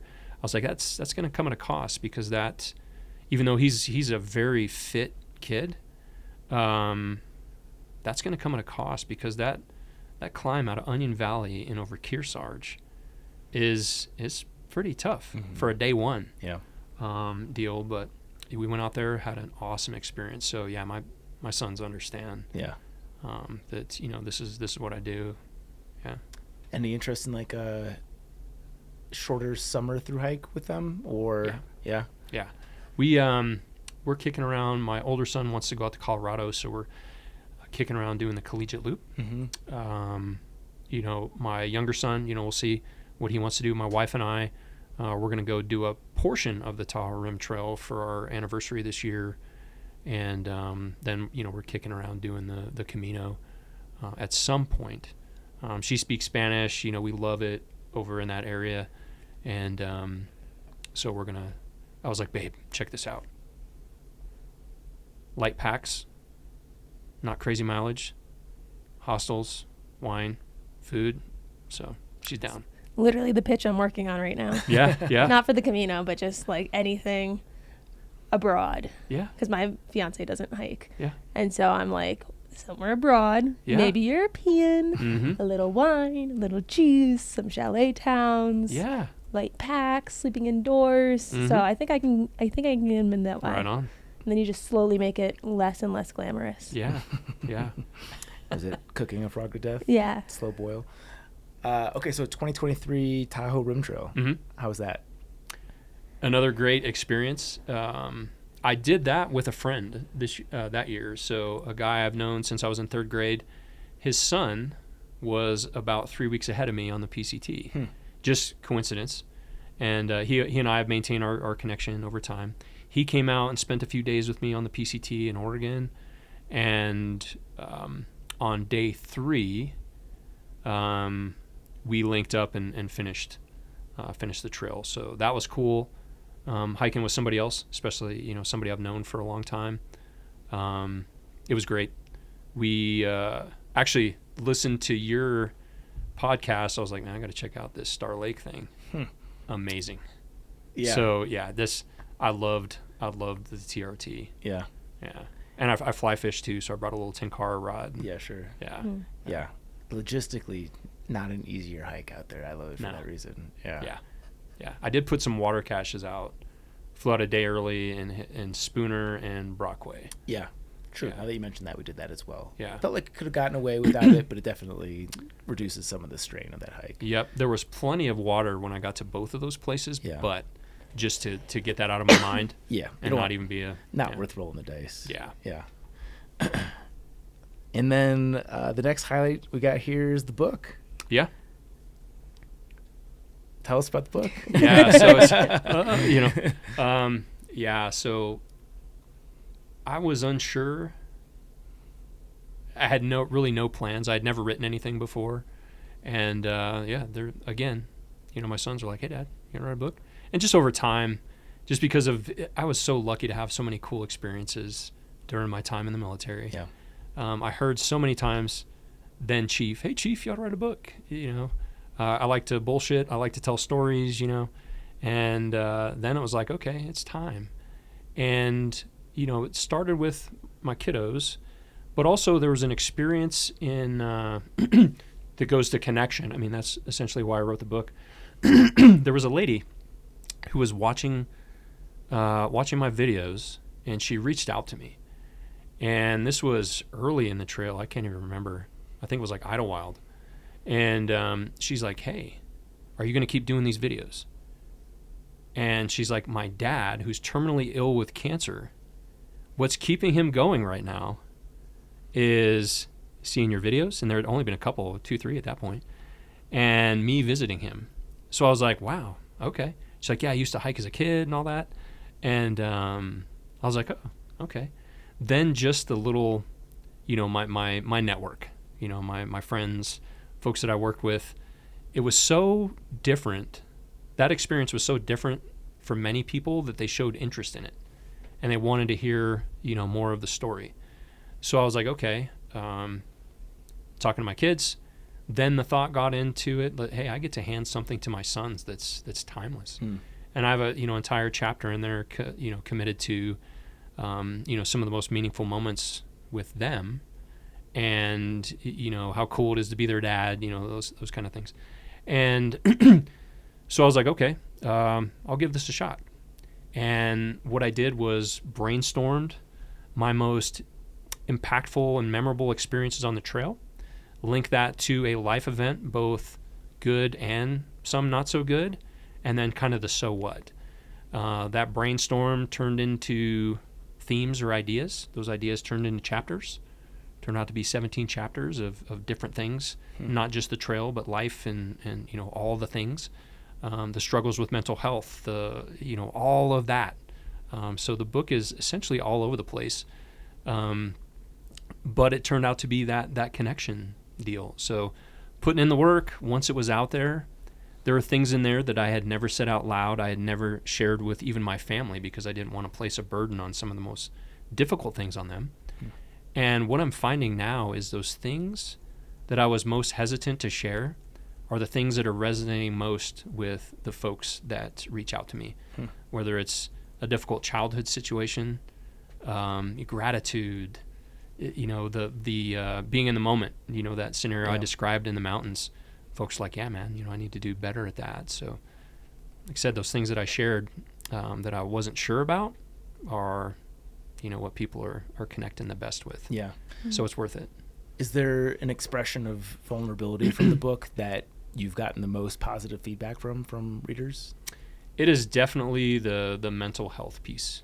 Held on to, a lot of experiences because I didn't want to, especially with my wife and sons. I wanted to, for my sons, protect their innocence from the things that I experienced, and I didn't want them to know some of that stuff. Then I didn't want to put the burden on them of sharing my problems. I'm dad. I'm the guy that's here for you unconditionally. I don't want to put this on you because some of this stuff is pretty heavy. But, then it came to a point where, it was negatively impacting my relationship with my family, with those folks around me. And I knew that, I needed to get some help. So that initial vulnerability, just to reach out to say, I need help for the first time, was, a little bit of weight off.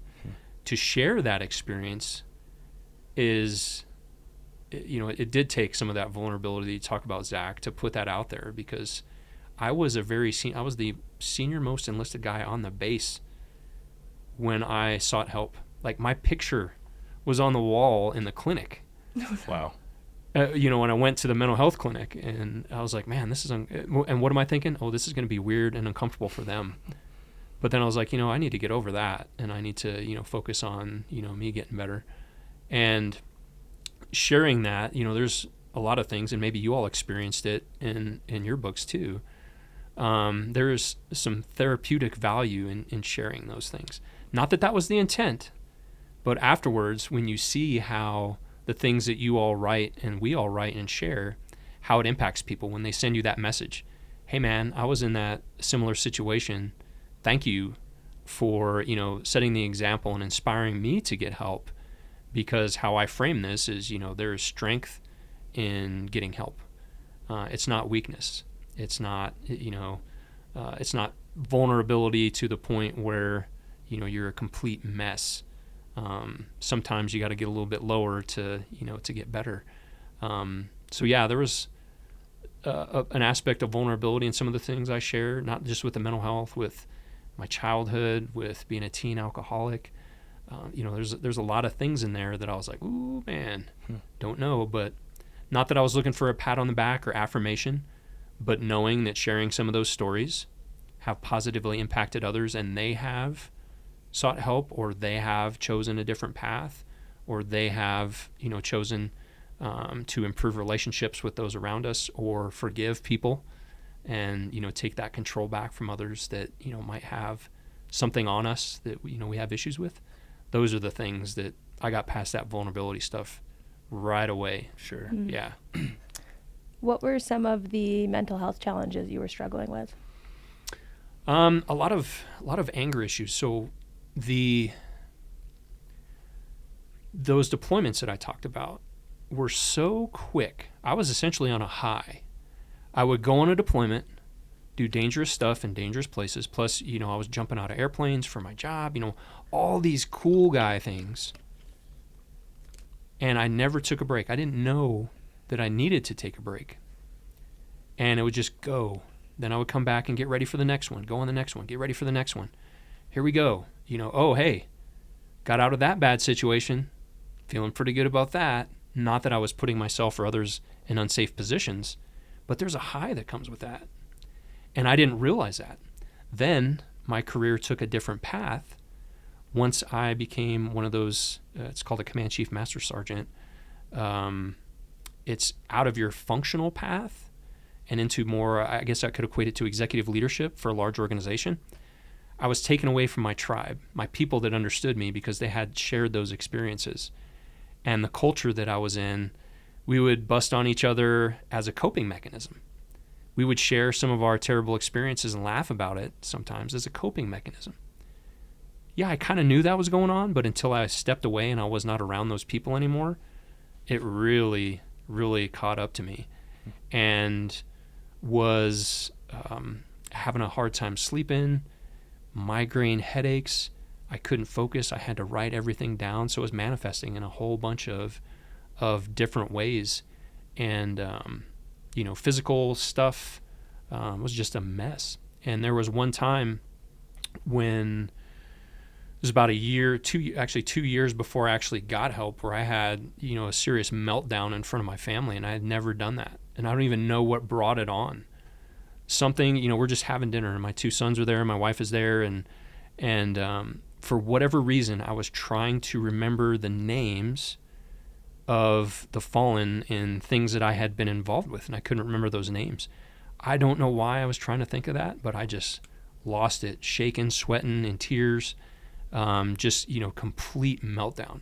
I happen to glance up and I see the look of fear in my sons' faces, and I was like, holy shit, man, you need to do better than this. You need to get yourself sorted out. My wife came up and, gave me a hug, kind of startled me at first, and then the smell of her hair is what kind of brought me out of it, right? And, start to calm down. And then her and I, talked a little bit after that, and I felt a little bit better. But then I was like, hey, man, I need to go get some help. But in the job that I was in at the time, in security forces, which is essentially like military police, I had a security clearance. I had, I worked with firearms. I was worried about people thinking that I was weak because I had been conditioned, because before you were viewed as weak if somebody in my career field went forward and said they need help or went to get mental health care. You could not pull a firearm anymore. You could potentially be retrained into a different job. You could potentially lose your security clearance. I was more worried about those things than taking care of myself or the impact I had on my family until 2 years later, where I went out with my wife. We had dinner, right? And hypervigilance is another thing that really got me. So I have to face the door. I'm counting everybody coming in and out. I have to see the face of everybody in the restaurant. I'm focusing on everything else, but my wife is sitting from me to you away, Chance. She's talking. As much as I see her lips move and I'm trying, I cannot hear her. I hear the hostess talking to people. I hear the dishes in the kitchen. I hear the conversation 2 tables over. And, the look she gave me when she realized that I had heard nothing, I was like, okay, man, need to get some help. Felt like crap. Yeah. Go home and, we walk in the door and our sons come up and give her a hug. That was just a weird moment for me because I'm standing right next to him. I didn't feel that I deserved to be a part of that I need to fix my shit, that I need to, take care of this because I have this awesomeness right in front of me that I didn't feel worthy or deserving of being a part of. So that was it right there, a low point. Next morning, I went and asked for help and started that process. Yeah. And I understand where you're coming from in terms of being difficult to pursue help, especially in the environment that you're in, where you're going through ranger training and the entire thing's predicated on you just burying the challenging things and seeing past that and being tough and persevering. It makes it very easy, I'm sure, if you're battling any sort of inner demons, to just try to put that down below and just power 100%. through it. Yeah. Yeah, but I think it's awesome that you're sharing your triumph with that, because I'm sure there's a lot of other people who are in similar circumstances in life that are going to be inspired by that. That's probably, because you'd asked about the book, that those 2 chapters kind of going down, and this happened in Northern California too. I just was not having a good time, and that was the first time that I could remember that I had the time to think without interruptions, without distractions, because when I would start feeling a certain kind of way, I would, focus my attention on something else. I would pick up a book. I would go and do something with my family. I would do these things that would, distract me from whatever those thoughts were. Out there in the fires, in the heat, it was a really hot year too. Not enjoying Northern California that much, to be honest. After that high of coming out of the Sierras and then missing my family and, all those things. But finally crossing into Oregon, I'm glad that I went through, that hard time, because it makes me appreciate and reflect a little bit more. Yeah. I'm glad I had that time where I had to sit in it and deal with it. Because, even when you go through therapy, it's not like you're fixed and these things are never going to come up again. And it was out there, but, had that time to think about it and deal with it and look at things a little bit differently. So, yeah, those 2 chapters in the book, though, those are the ones that I get the most comments and feedback and messages of appreciation. Because what I'm seeing, even if it's not through a military lens, those experiences, what I'm learning through sharing my story, and you guys may have learned this as well, that it's, even though written in my words through my experiences, is our story, because there are so many others out there that have those similar things that they might be dealing with, and then you build that connection with folks because you share your story and they feel compelled to share theirs. They feel better about it, and it's just awesome. Yeah. Yeah. Yep. Well, thank you for sharing. Thank you. Yeah, one thing I'd definitely love to talk about before we put a bow on this here is that you're a volunteer advocate with the PCTA for Hike the Hill this past February. We've talked about it on the podcast before, but will you please fill listeners in on what Hike the Hill is and then your involvement specifically? Yeah, Hike the Hill, I believe this was I can't remember which year. I think it might have been the 28th year. So every year, Partnership for National Trails and the American Hiking Society, and there's representatives from many of the major trails. I want to say there were about 30 or 35 folks that went up this year. And, we go up and advocate for trail funding, advocate for access to public lands. This year was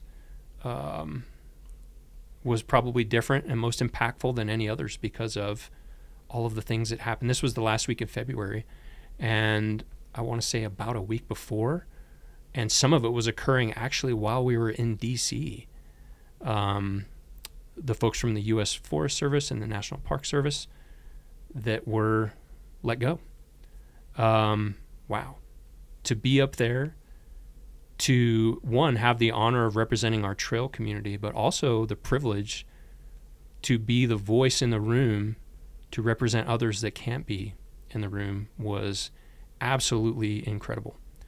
The PCTA, Megan Wargo, the executive director, gave me this opportunity, and then I joined 3 others from the PCTA up there as a volunteer advocate. So joined them. We visited. We broke up and divided efforts, but I was partnered with one of the PCTA members for all of them. Met with 12 different offices from California, Oregon, and Washington, and then got to speak briefly with the House Natural Resources Majority Staff, or Committee Majority Staff, and to share, not just advocate for the funding piece of it, but to share that perspective. I went up there to give the veteran perspective, but also because of so many things going on right now, I had the opportunity to share a perspective of what might happen if we don't get this stuff sorted out, if we don't get these folks back to work and the support that they deserve, the support for our public lands. I hiked the PCT in 2021 right after COVID. Some of the things we talked about earlier with the fires. Those rangers were our lifeline when they would come out and share with us what's going on, especially with fires. We're going to have a difficult time if they're not there. I also had the opportunity to see what hiking on a trail that hadn't been properly maintained for an entire season. That's rough. That's dangerous. I also got to see the impact that it had on the communities and the towns economically, because many of them had a rough time surviving with no hikers coming through during COVID. Some of those businesses closed.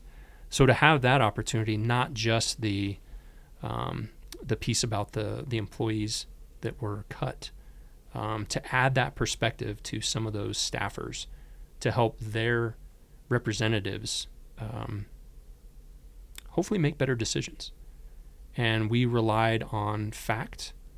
We relied on data rather than emotion, even though these are emotional topics.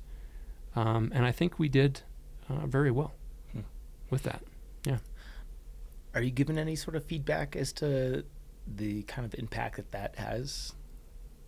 No direct feedback. I think all offices, all of the people that we spoke to were receptive and understanding of what we were sharing with them. What they do with that, I'm not sure. I know that the PCTA maintains connection and follow-ups with those offices that we visited, but I have not heard any direct feedback. I will tell you what, though, was interesting, as you see now on social media, which is awesome, the big push for folks to support, especially, the folks from the Forest Service and national parks. Wow. There were, and I can't remember which office it was, one office received over 1,000 phone calls from people sharing their perspective on this. That turned into a huge issue, a huge push in the positive direction. Now, again, I don't maintain connection with the offices now. I'm not sure where all this is headed. Trying to remain optimistic, but man, what a privilege and honor it was to go up there and represent our community. Yeah. And to advocate. And so many opportunities out there for folks to advocate right now. Do you have any advice for people who do want to do that and get involved, and like how they can best help take action? Yeah, that's you bring up a great point there with the take action, because and this is not a hit on anybody, but oftentimes what you see is emotion. So a couple pieces of advice. Number one, controlling emotion when you go in to meet with someone to have this conversation, which is difficult because these are emotional topics that impact us all. But you think about what we see on social media when you see somebody losing control. That becomes that 30-second soundbite. Emotion gets clicks, it gets likes, it gets views. But without that call to action, to your point, Chance, to let people know what to do next, we focus on that emotion piece. And I see that so often right now. You see somebody just absolutely losing it. And that's what gets the attention. They could have been in there for an hour having a great conversation. They lose control for that 30 seconds. What comes out? Mm-hmm. That little soundbite right there. So for the advocacy piece, what I offer is, control that emotion, which again, it's not easy. It gets attention, but there's so much more to that. That call to action is the important thing. Now, when we discuss that call to action piece, it's got to be something reasonable. It has to be facts based, not just the emotion. And there is plenty of data. What we did for Hike the Hill, we had examples, we had data, we showed things. Rather than just getting fired up about the issue, when you give someone that you're trying to change their opinion or give them information that's going to help them make a decision, those things are going to be meaningful and important rather than just that emotion. Because what I also notice when people get emotional, which is kind of another piece of advice, is stick to the topic that you're there to discuss. Because just like in any argument we have, escalation is met with escalation. Then we start to introduce other things. Personal attacks. Exactly, personal attacks. Focusing on the issue rather than the person or the person in charge is, super helpful in these things. I've had the privilege to, during my military career, advocate sometimes for hundreds of thousands of people for a variety of topics: quality of life, education, family programs, all of these other things that I had, the privilege to represent. Coming in there with no emotion, well, not no emotion, but controlled emotion, coming in there with facts, trying to establish, and man, this is hard sometimes, trying to establish some of that common ground when we go in there to educate each other. Because you might have a particular view or position on something.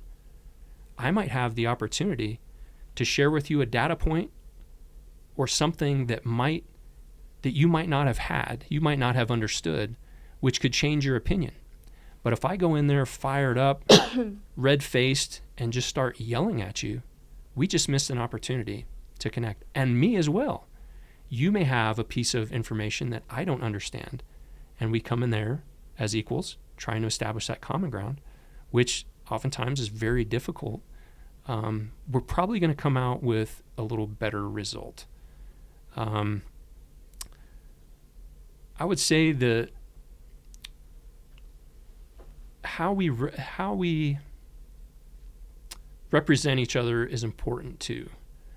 Like we see a lot of, and there's some pretty powerful influencers in the social media space right now that if they backed up their message with a little bit of data and some examples and real calls for action, like, hey, reach out to your representative. Understand that your representative in your district likely wants to get reelected.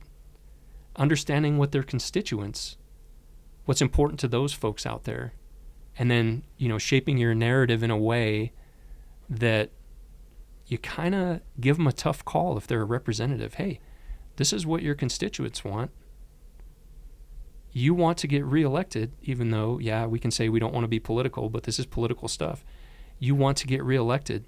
To do that, here's what we need, what we expect, what we deserve of you when you're in those rooms, on those committees with those decision makers.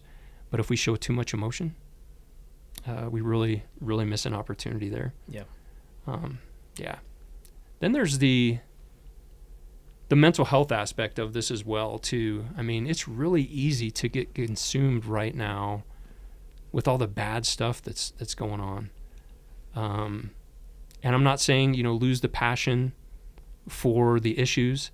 I'm not saying, lose that fight, lose that passion and that you want to make a change.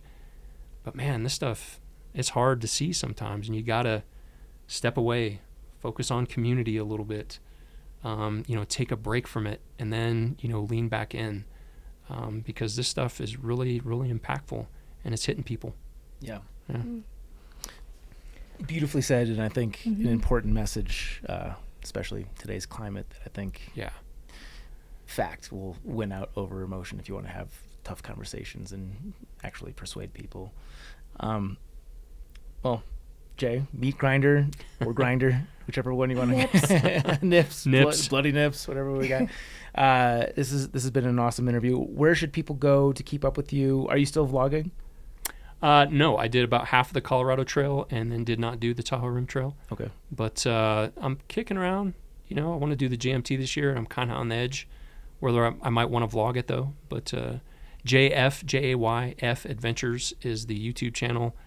Same with my Instagram, and books available on Amazon, on Audible. So I narrated it myself, which was an awesome experience.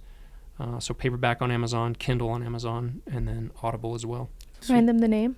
5 Million Steps, hiking the Pacific Crest Trail after 3 decades of service to our nation. Well, Meat Grinder, this has been awesome. Thank you so much for joining us here on Backpacker Radio. Yeah, it's been awesome to spend time with y'all. Thank you so much. Thanks. We are bad podcasters. Forgot to do the sponsor question, so I'm going to ask you. This question is brought to you by Topo Athletic. Use our code TREKSPRING15, not winter, TREKSPRING15 at topoathletic.com. What's your top performance enhancing or backpacking hack, Chance? Me?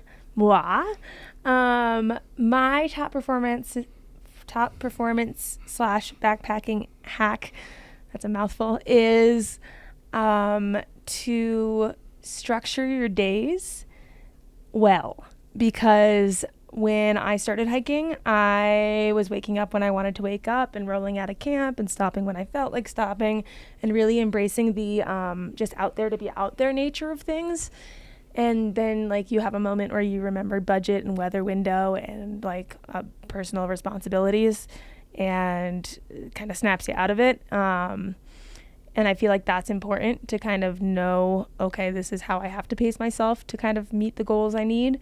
And I think going into a trail that's not my first trail and having that mindset and waking up and knowing that I can't press snooze and I have to get up just starts my day right each morning. Well said. User code TREKSPRING. Or no, what did I say? What it was? TREKSPRING15. Okay, Trek propaganda. Rachel gave me 2 very good suggestions, and I'm going to use neither of them. I want to do this one because So we strip out some of the more interesting data from our AT hiker survey, and this is one of these pieces. This is the best hostels to visit on the AT in 2025. Like I said, this is from last year's AT Thru-Hiker survey, so this is the most recent info or recommendations of last year's Thru-Hiking class. How do I want to do this? I'll do the top three. We'll go in reverse order. So at number 3, we have the Maine Roadhouse, which pretty sure did not exist when I hiked through. So maybe I'll have to thru-hike again just to see that one. Do you remember seeing the Maine Roadhouse? No. 118 people. Put this one in the survey. And number 2, this is definitely one we've talked about in the past. I've had the owner on the podcast, Woods Hole Hostel. Mm-hmm. Famous hostel. Sorry, I can't click on this link. Fun animals. Ponies. I've not been. I stopped at Greasy Creek right before it because it snowed. Yeah. And then couldn't validate stopping again. Yeah. I also did not go. So. Because I went to Pearsburg, and we rented a car and then went into Blacksburg. Ah, all the bergs. Tons of bergs. And at number 1, we've got Shaw's Hiker Hostel. Funny that 2 of the top 3 are in Maine, considering most of the hikers are not going to see that. So that just goes to show how a creme de la crop these places are. So maybe if you think that you won't hike for long, start in Maine. Yeah. And I did go to Shaw's. I didn't stay at Shaw's because of the famous breakfast. When I hiked through, it was actually different ownership, but happy to say even with the new ownership, new in quotes, I think they've been the same owners for a little while now, they still carry on the famous breakfast tradition. So. I stayed, can confirm it was a great stay. I stayed in the yurt. That was magical. They had an Australian Shepherd that was free range and just roamed around the yard, and that was in my pivotal deciding what kind of dog I wanted phase. And so part of why I got Harper was because I had a lot of good Aussie encounters on the AT, and that was one of my last ones, being close to Katahdin. So that's just fate pushing you in Harper's direction. Yeah, if you want to see a cute dog, that's another perk. Yeah. All right. Question of the day. If you could make one completely unnecessary improvement to the AT, what would it be?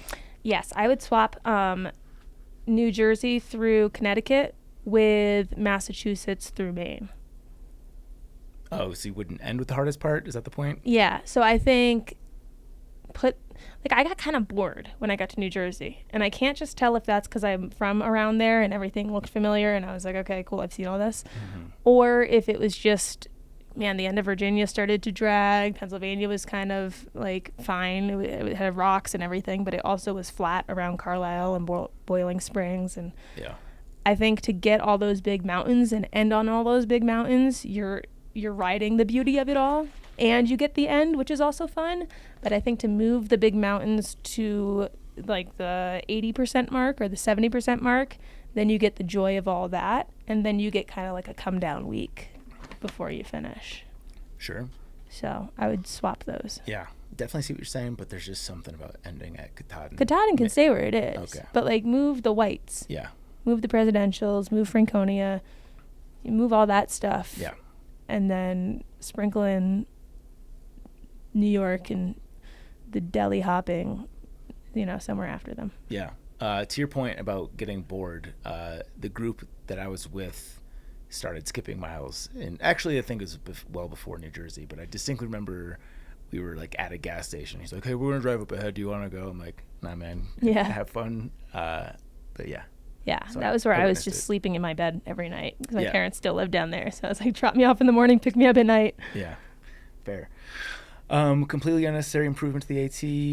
One element I want to borrow from the PCT is putting like a famous fast food restaurant directly on trail. Oh, I love that. Like the El Cajon McDonald's. Yeah. Do like it's got to be somewhere where it's like obviously road accessible, so it's not just sustaining off of hiker traffic, but like drop a Shake Shack there. How fucking famous would that place be? That'd be great. Yeah. And at the trail Ridge Runner, no, was he a Ridge Runner?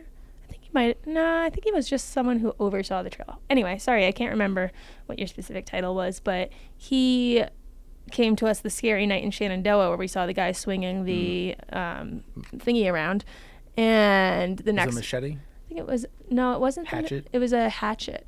Okay. Yeah, it was like an axe.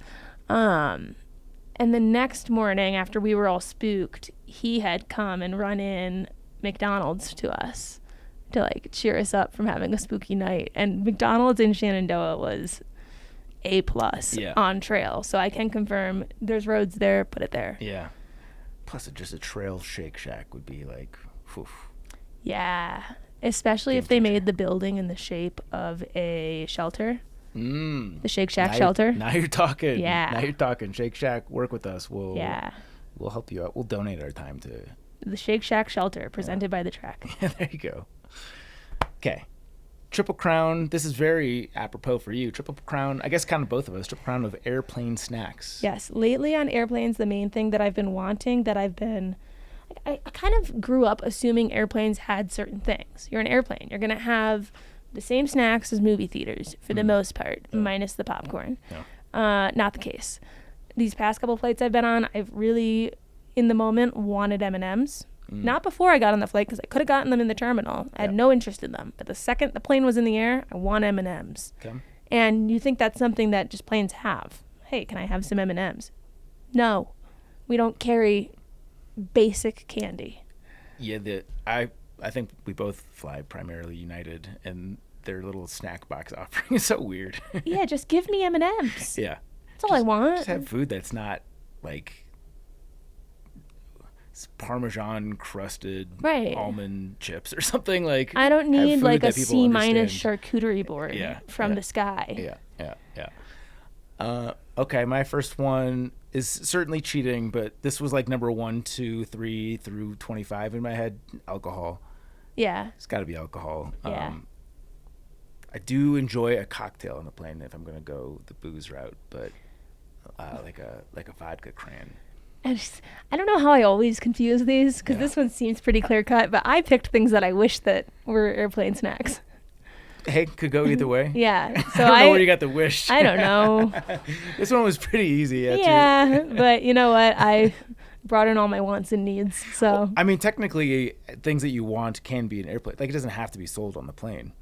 True. Yeah. So this is You're good. This is me saying what I would like as my Triple Crown. Yeah, just something you snack and please on. now stock it. Yeah. If you are. I mean, if we're limited United. to what United sells, this would be the worst Triple Crown of all time. So yeah. We can get adventurous here. Alcohol's good though. Yeah, alcohol's great. My number 2 pick here is the other half of the sandwich, whatever I get, maybe a burger from the airport. I'm usually hungry enough to finish it, but I like to have something to look forward to. Mm-hmm. Occasionally, I have enough restraint, or I'm running behind enough that I can just save it all for the plane. But yeah, give me a nice airplane sango. Mm-hmm. Breaks it always tastes better that way. For sure. My next one, going with gripes, is I wish they had more juice.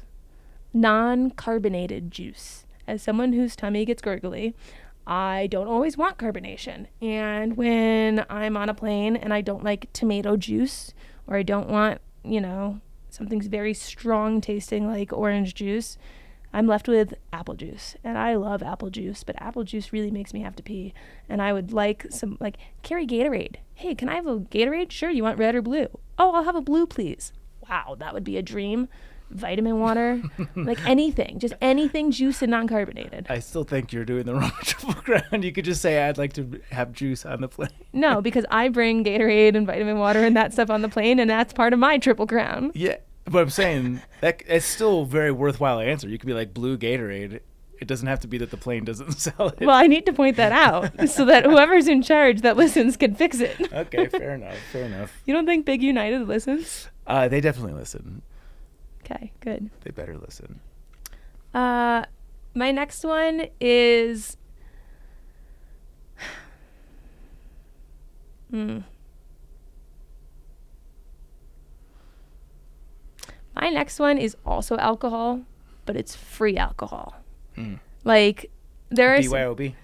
Yeah, not that way. But in the way of, you get the friendly stewardess who can tell that you're having a hard time, and she's just slipping you the little wine bottles, giving you the winks. That's always great, because it feels like you're getting gifted. Yeah. And you are. So it adds a little extra sparkle. I shouldn't say this, but here we go. This is not me, for the record. I'm going to say my friend. You guys are going to think it's me. It's not me. But I have a friend Definitely who is definitely not me. Somehow learned that on Frontier Airlines, I hope this doesn't implicate anyone, because they don't have internet on their flights, that like when they charge your credit card, the payment doesn't actually go through until you land. So are they bringing a prepaid card that's not loaded? They bring an expired credit card, like one that they've canceled, and I literally watched him rack up about $100 worth of booze on a long flight, and then didn't pay for a dime of it. Oh my God! So don't do that. That's a thing that maybe somebody has done. Definitely don't do that. Yeah, you couldn't get away with that on United because they have to have your card on the app. Yeah. Don't do that. Yeah, don't do that. Maybe we'll bleep if you're the flying airline. Specifically Frontier. Why would you bleep the airline? I don't know. I don't want to encourage bad behavior. We're not. We're specifically telling people not to do it. Don't do it. That would be bad. That would be really bad. It wasn't me. All right, Mom. Yeah, free booze is nice. Yeah. It's hard because they haven't switched their snacks in a while. Like, it's pretzels in that little medley that has some of the good bread bits, but then some of the bad little, like, scalloped edge. You can bring anything you want on pretzel this flight. bits. But that one kind of, like, gets old. And then the other one that they have that's, like, the chocolate. Like the sea salt. It feels like I'm biting air, but it's got a chocolate flavor to it. It is bizarre. Sometimes on a plane that tastes good, but never off the plane has it ever tasted good. I think just on a plane, anything tastes good. No, I had the worst enchiladas on a flight to Florida. Okay. I didn't eat them. They were terrible. Yeah. And I got upgraded. I was going to say enchiladas. You must be first class. I was in seat 1A. Jeez. Yeah. Thank you, all my flying miles from work and trips. So enchiladas doesn't make the cut. No, don't get the enchiladas if you fly United. Okay. Did you do 3? Yeah. Okay. My last one is, I feel conflicted on this, but mostly I feel like I want a snack just to pass time. Yes. So I don't want something that is very calorically dense. Otherwise, I accidentally ate like 1,000 calories of pistachios the other day. Pistachios. Because they're nuts. It's fat. Like that happens quickly. It's not hard to do. Does that not give you like aggressive belly aches? No. Huh. I mean, maybe. Just me. I feel like I release badness often. I'm never correlating what's doing it, but that's neither here nor there. So I was thinking popcorn. And here's why I don't necessarily love it, although I think it is a good lower calorie snack, is I'm touching so much random shit at the airport that I don't want full hand contact with whatever I'm eating. And I don't just eat one piece of popcorn at a time because I'm not a psychopath. Fist in there. Yeah, your fist in the corn. So from like I know you could wipe your hand off in theory, but I'm not going to do that. Yeah, you don't want Butterfingers on a plane. Yeah. I'm thinking more like the Skinny Pop type stuff. You don't want cheese fingers. Yeah, exactly. Powdered cheese fingers. Yeah. I will say, going on an airplane, also in the mindset of to eat is to pass time, best thing you can do is go to one of the little convenience stores beforehand, or better yet, just bring the stuff from home and bring a gummy. I like the ones that have the little white bottoms on them, like the frogs. What kind of gummy are we talking here? Just the regular ones. Okay. And then a chip, so like some sort of like Dorito or a chip flavor, a barbecue, whatever you want, and then a chocolate. And I think if you have a chocolate, a chip, and a gummy, then you can rotate between which one you're currently craving, and then once you've had enough of that taste, your mind's going to say, hey, I wish I had a chip instead, and then you have that, and you can just go through the cycle. Yeah. That's the trifecta, really. Sure. Appealing to all the taste sensations. Mm-hmm. Nice. And Mentos. Yeah. Good. I don't have any honorable mentions. Okay. Mailbag. Yay. Hey guys, Teton Crest Trail question for you. I'd like to fly into Jackson Hole and avoid renting a car. I figured if I hike Sobo starting at Lee Lake, I could end at the tramway and catch the bus back to Jackson. Either of you see a flaw in this plan? There must be some issue, or else I figure it'd be more popular. Love the pod. I think the only thing to consider would be when the tram is running and making sure you're not missing the tram time and being able to predict when you would get there for the tram to take it back down to catch the bus, and making sure that the bus is also still running. To be honest, Elise planned the whole thing and just kind of asked if I wanted to go. So I logistically am not much help. Also, we ended at Lee Lake, so we did the opposite of that. But I can say that I hitchhiked from Lee Lake to where the tram area is. We started from Granite Creek Trail. I could make that up. I don't know if that's true. It was a trail. But we got our first hitch. So it was a very easy hitchhike in the park, at least for us. So sorry to not be more helpful. I just didn't really put any work into this one. Yeah. Well, your little bit of help is more than me. I have no help for you. So yeah, I would DM Elise on Instagram to this guy, Dave. Cheers, Dave. Dave, yeah, DM Elise. Elise.at. Yeah. Elise knows all. She does. Don't have a 5-star review today. You guys send us your 5-star reviews, screenshots, or review your screenshotted reviews, any number of stars. Mm-hmm. Just not 1, 2, 3, or 4. Yeah, because I have been sending out the stickers. So maybe all the times where I've mentioned that the stickers aren't getting sent out, it scared you guys out. Not only are the stickers getting sent, but they're currently being sent by me. So that's a first. What's a first? That I like you being consistently consecutively the sticker sender? Yeah, I think more than just a one-off. Calling it out on the show that I haven't been doing it, and then promising people that it was going to happen, and then circumstances and it didn't happen is like, all right, this is on my plate. So yeah, I'll send some stickers. But head on over to Apple Podcasts. Leave us any numbers of stars. Not 1, 2, 3, or 4. Will you sign like the next 10 you signed out? Yeah, we'd be happy to sign the stickers. Sign the stickies. Do I sign the front or the back? It depends on how you view yourself. Are you part of the sticker, or are you something to tear off and throw away? I don't want to ruin the sticker. It's a beautiful sticker. Yeah. But I guess signing the back is also completely pointless. So I guess I'll sign the front of your sticker, unless you don't want that. In which case, specifically say in your 5-star review, Zach, please don't sign my sticker. Yeah. And then send us that screenshot to podcast@thetrek.co, and we'll get you a signed or unsigned sticker. Thank you to today's title sponsor, Topo Athletic. They were the most cited footwear of any kind, brand, I should say, of any kind on the 2024 AT Hiker survey, which means you're having a moment. I don't think I have editing privileges on this document. Oh, you're not that important. But just remember that's changed. It's now Greg. That's right. Yeah, we love Topo Athletic. They are the most popular brand amongst AT thru-hikers, according to our 2024 AT Hiker survey. I am basically living in my pursuits nowadays. They're awesome. I'm excited now that the snow is starting to melt, getting a little bit more hiking out here to test out some of their new models. But so far, my experience with Topo Athletic has been exclusively amazing, and I say that very sincerely so. Yeah, these are the shoes, if you're watching on the internet, hi YouTube, these are the shoes that I have. They are also the Pursuit 2s. I don't think those are the Pursuits. Look, you said I had the Pursuit 2s. You do. I don't think those are. Aren't these the same pair that I had? I think those that were slightly too small? Those are brand new shoes. I sent you. Oh, by the way, someone emailed us asking if we would send the shoes, and I did. You're right. This is an 8.5. I'm a liar. Yep. Okay, I thought these were mine. They're the same color. Those are the Terra Ventures. I'll have to fact check. I can't believe I just thought my foot was an 8.5. Anyway, I love mine. Yeah. I'm going to be hiking in them all summer. I don't plan on getting other shoes until these ones completely fall apart, so it could be years. Yeah, but the Topos are popping up everywhere. They're definitely making big waves in the thru-hiking world. And you can get a discount on your feet by using our code TrekSpring15 at checkout.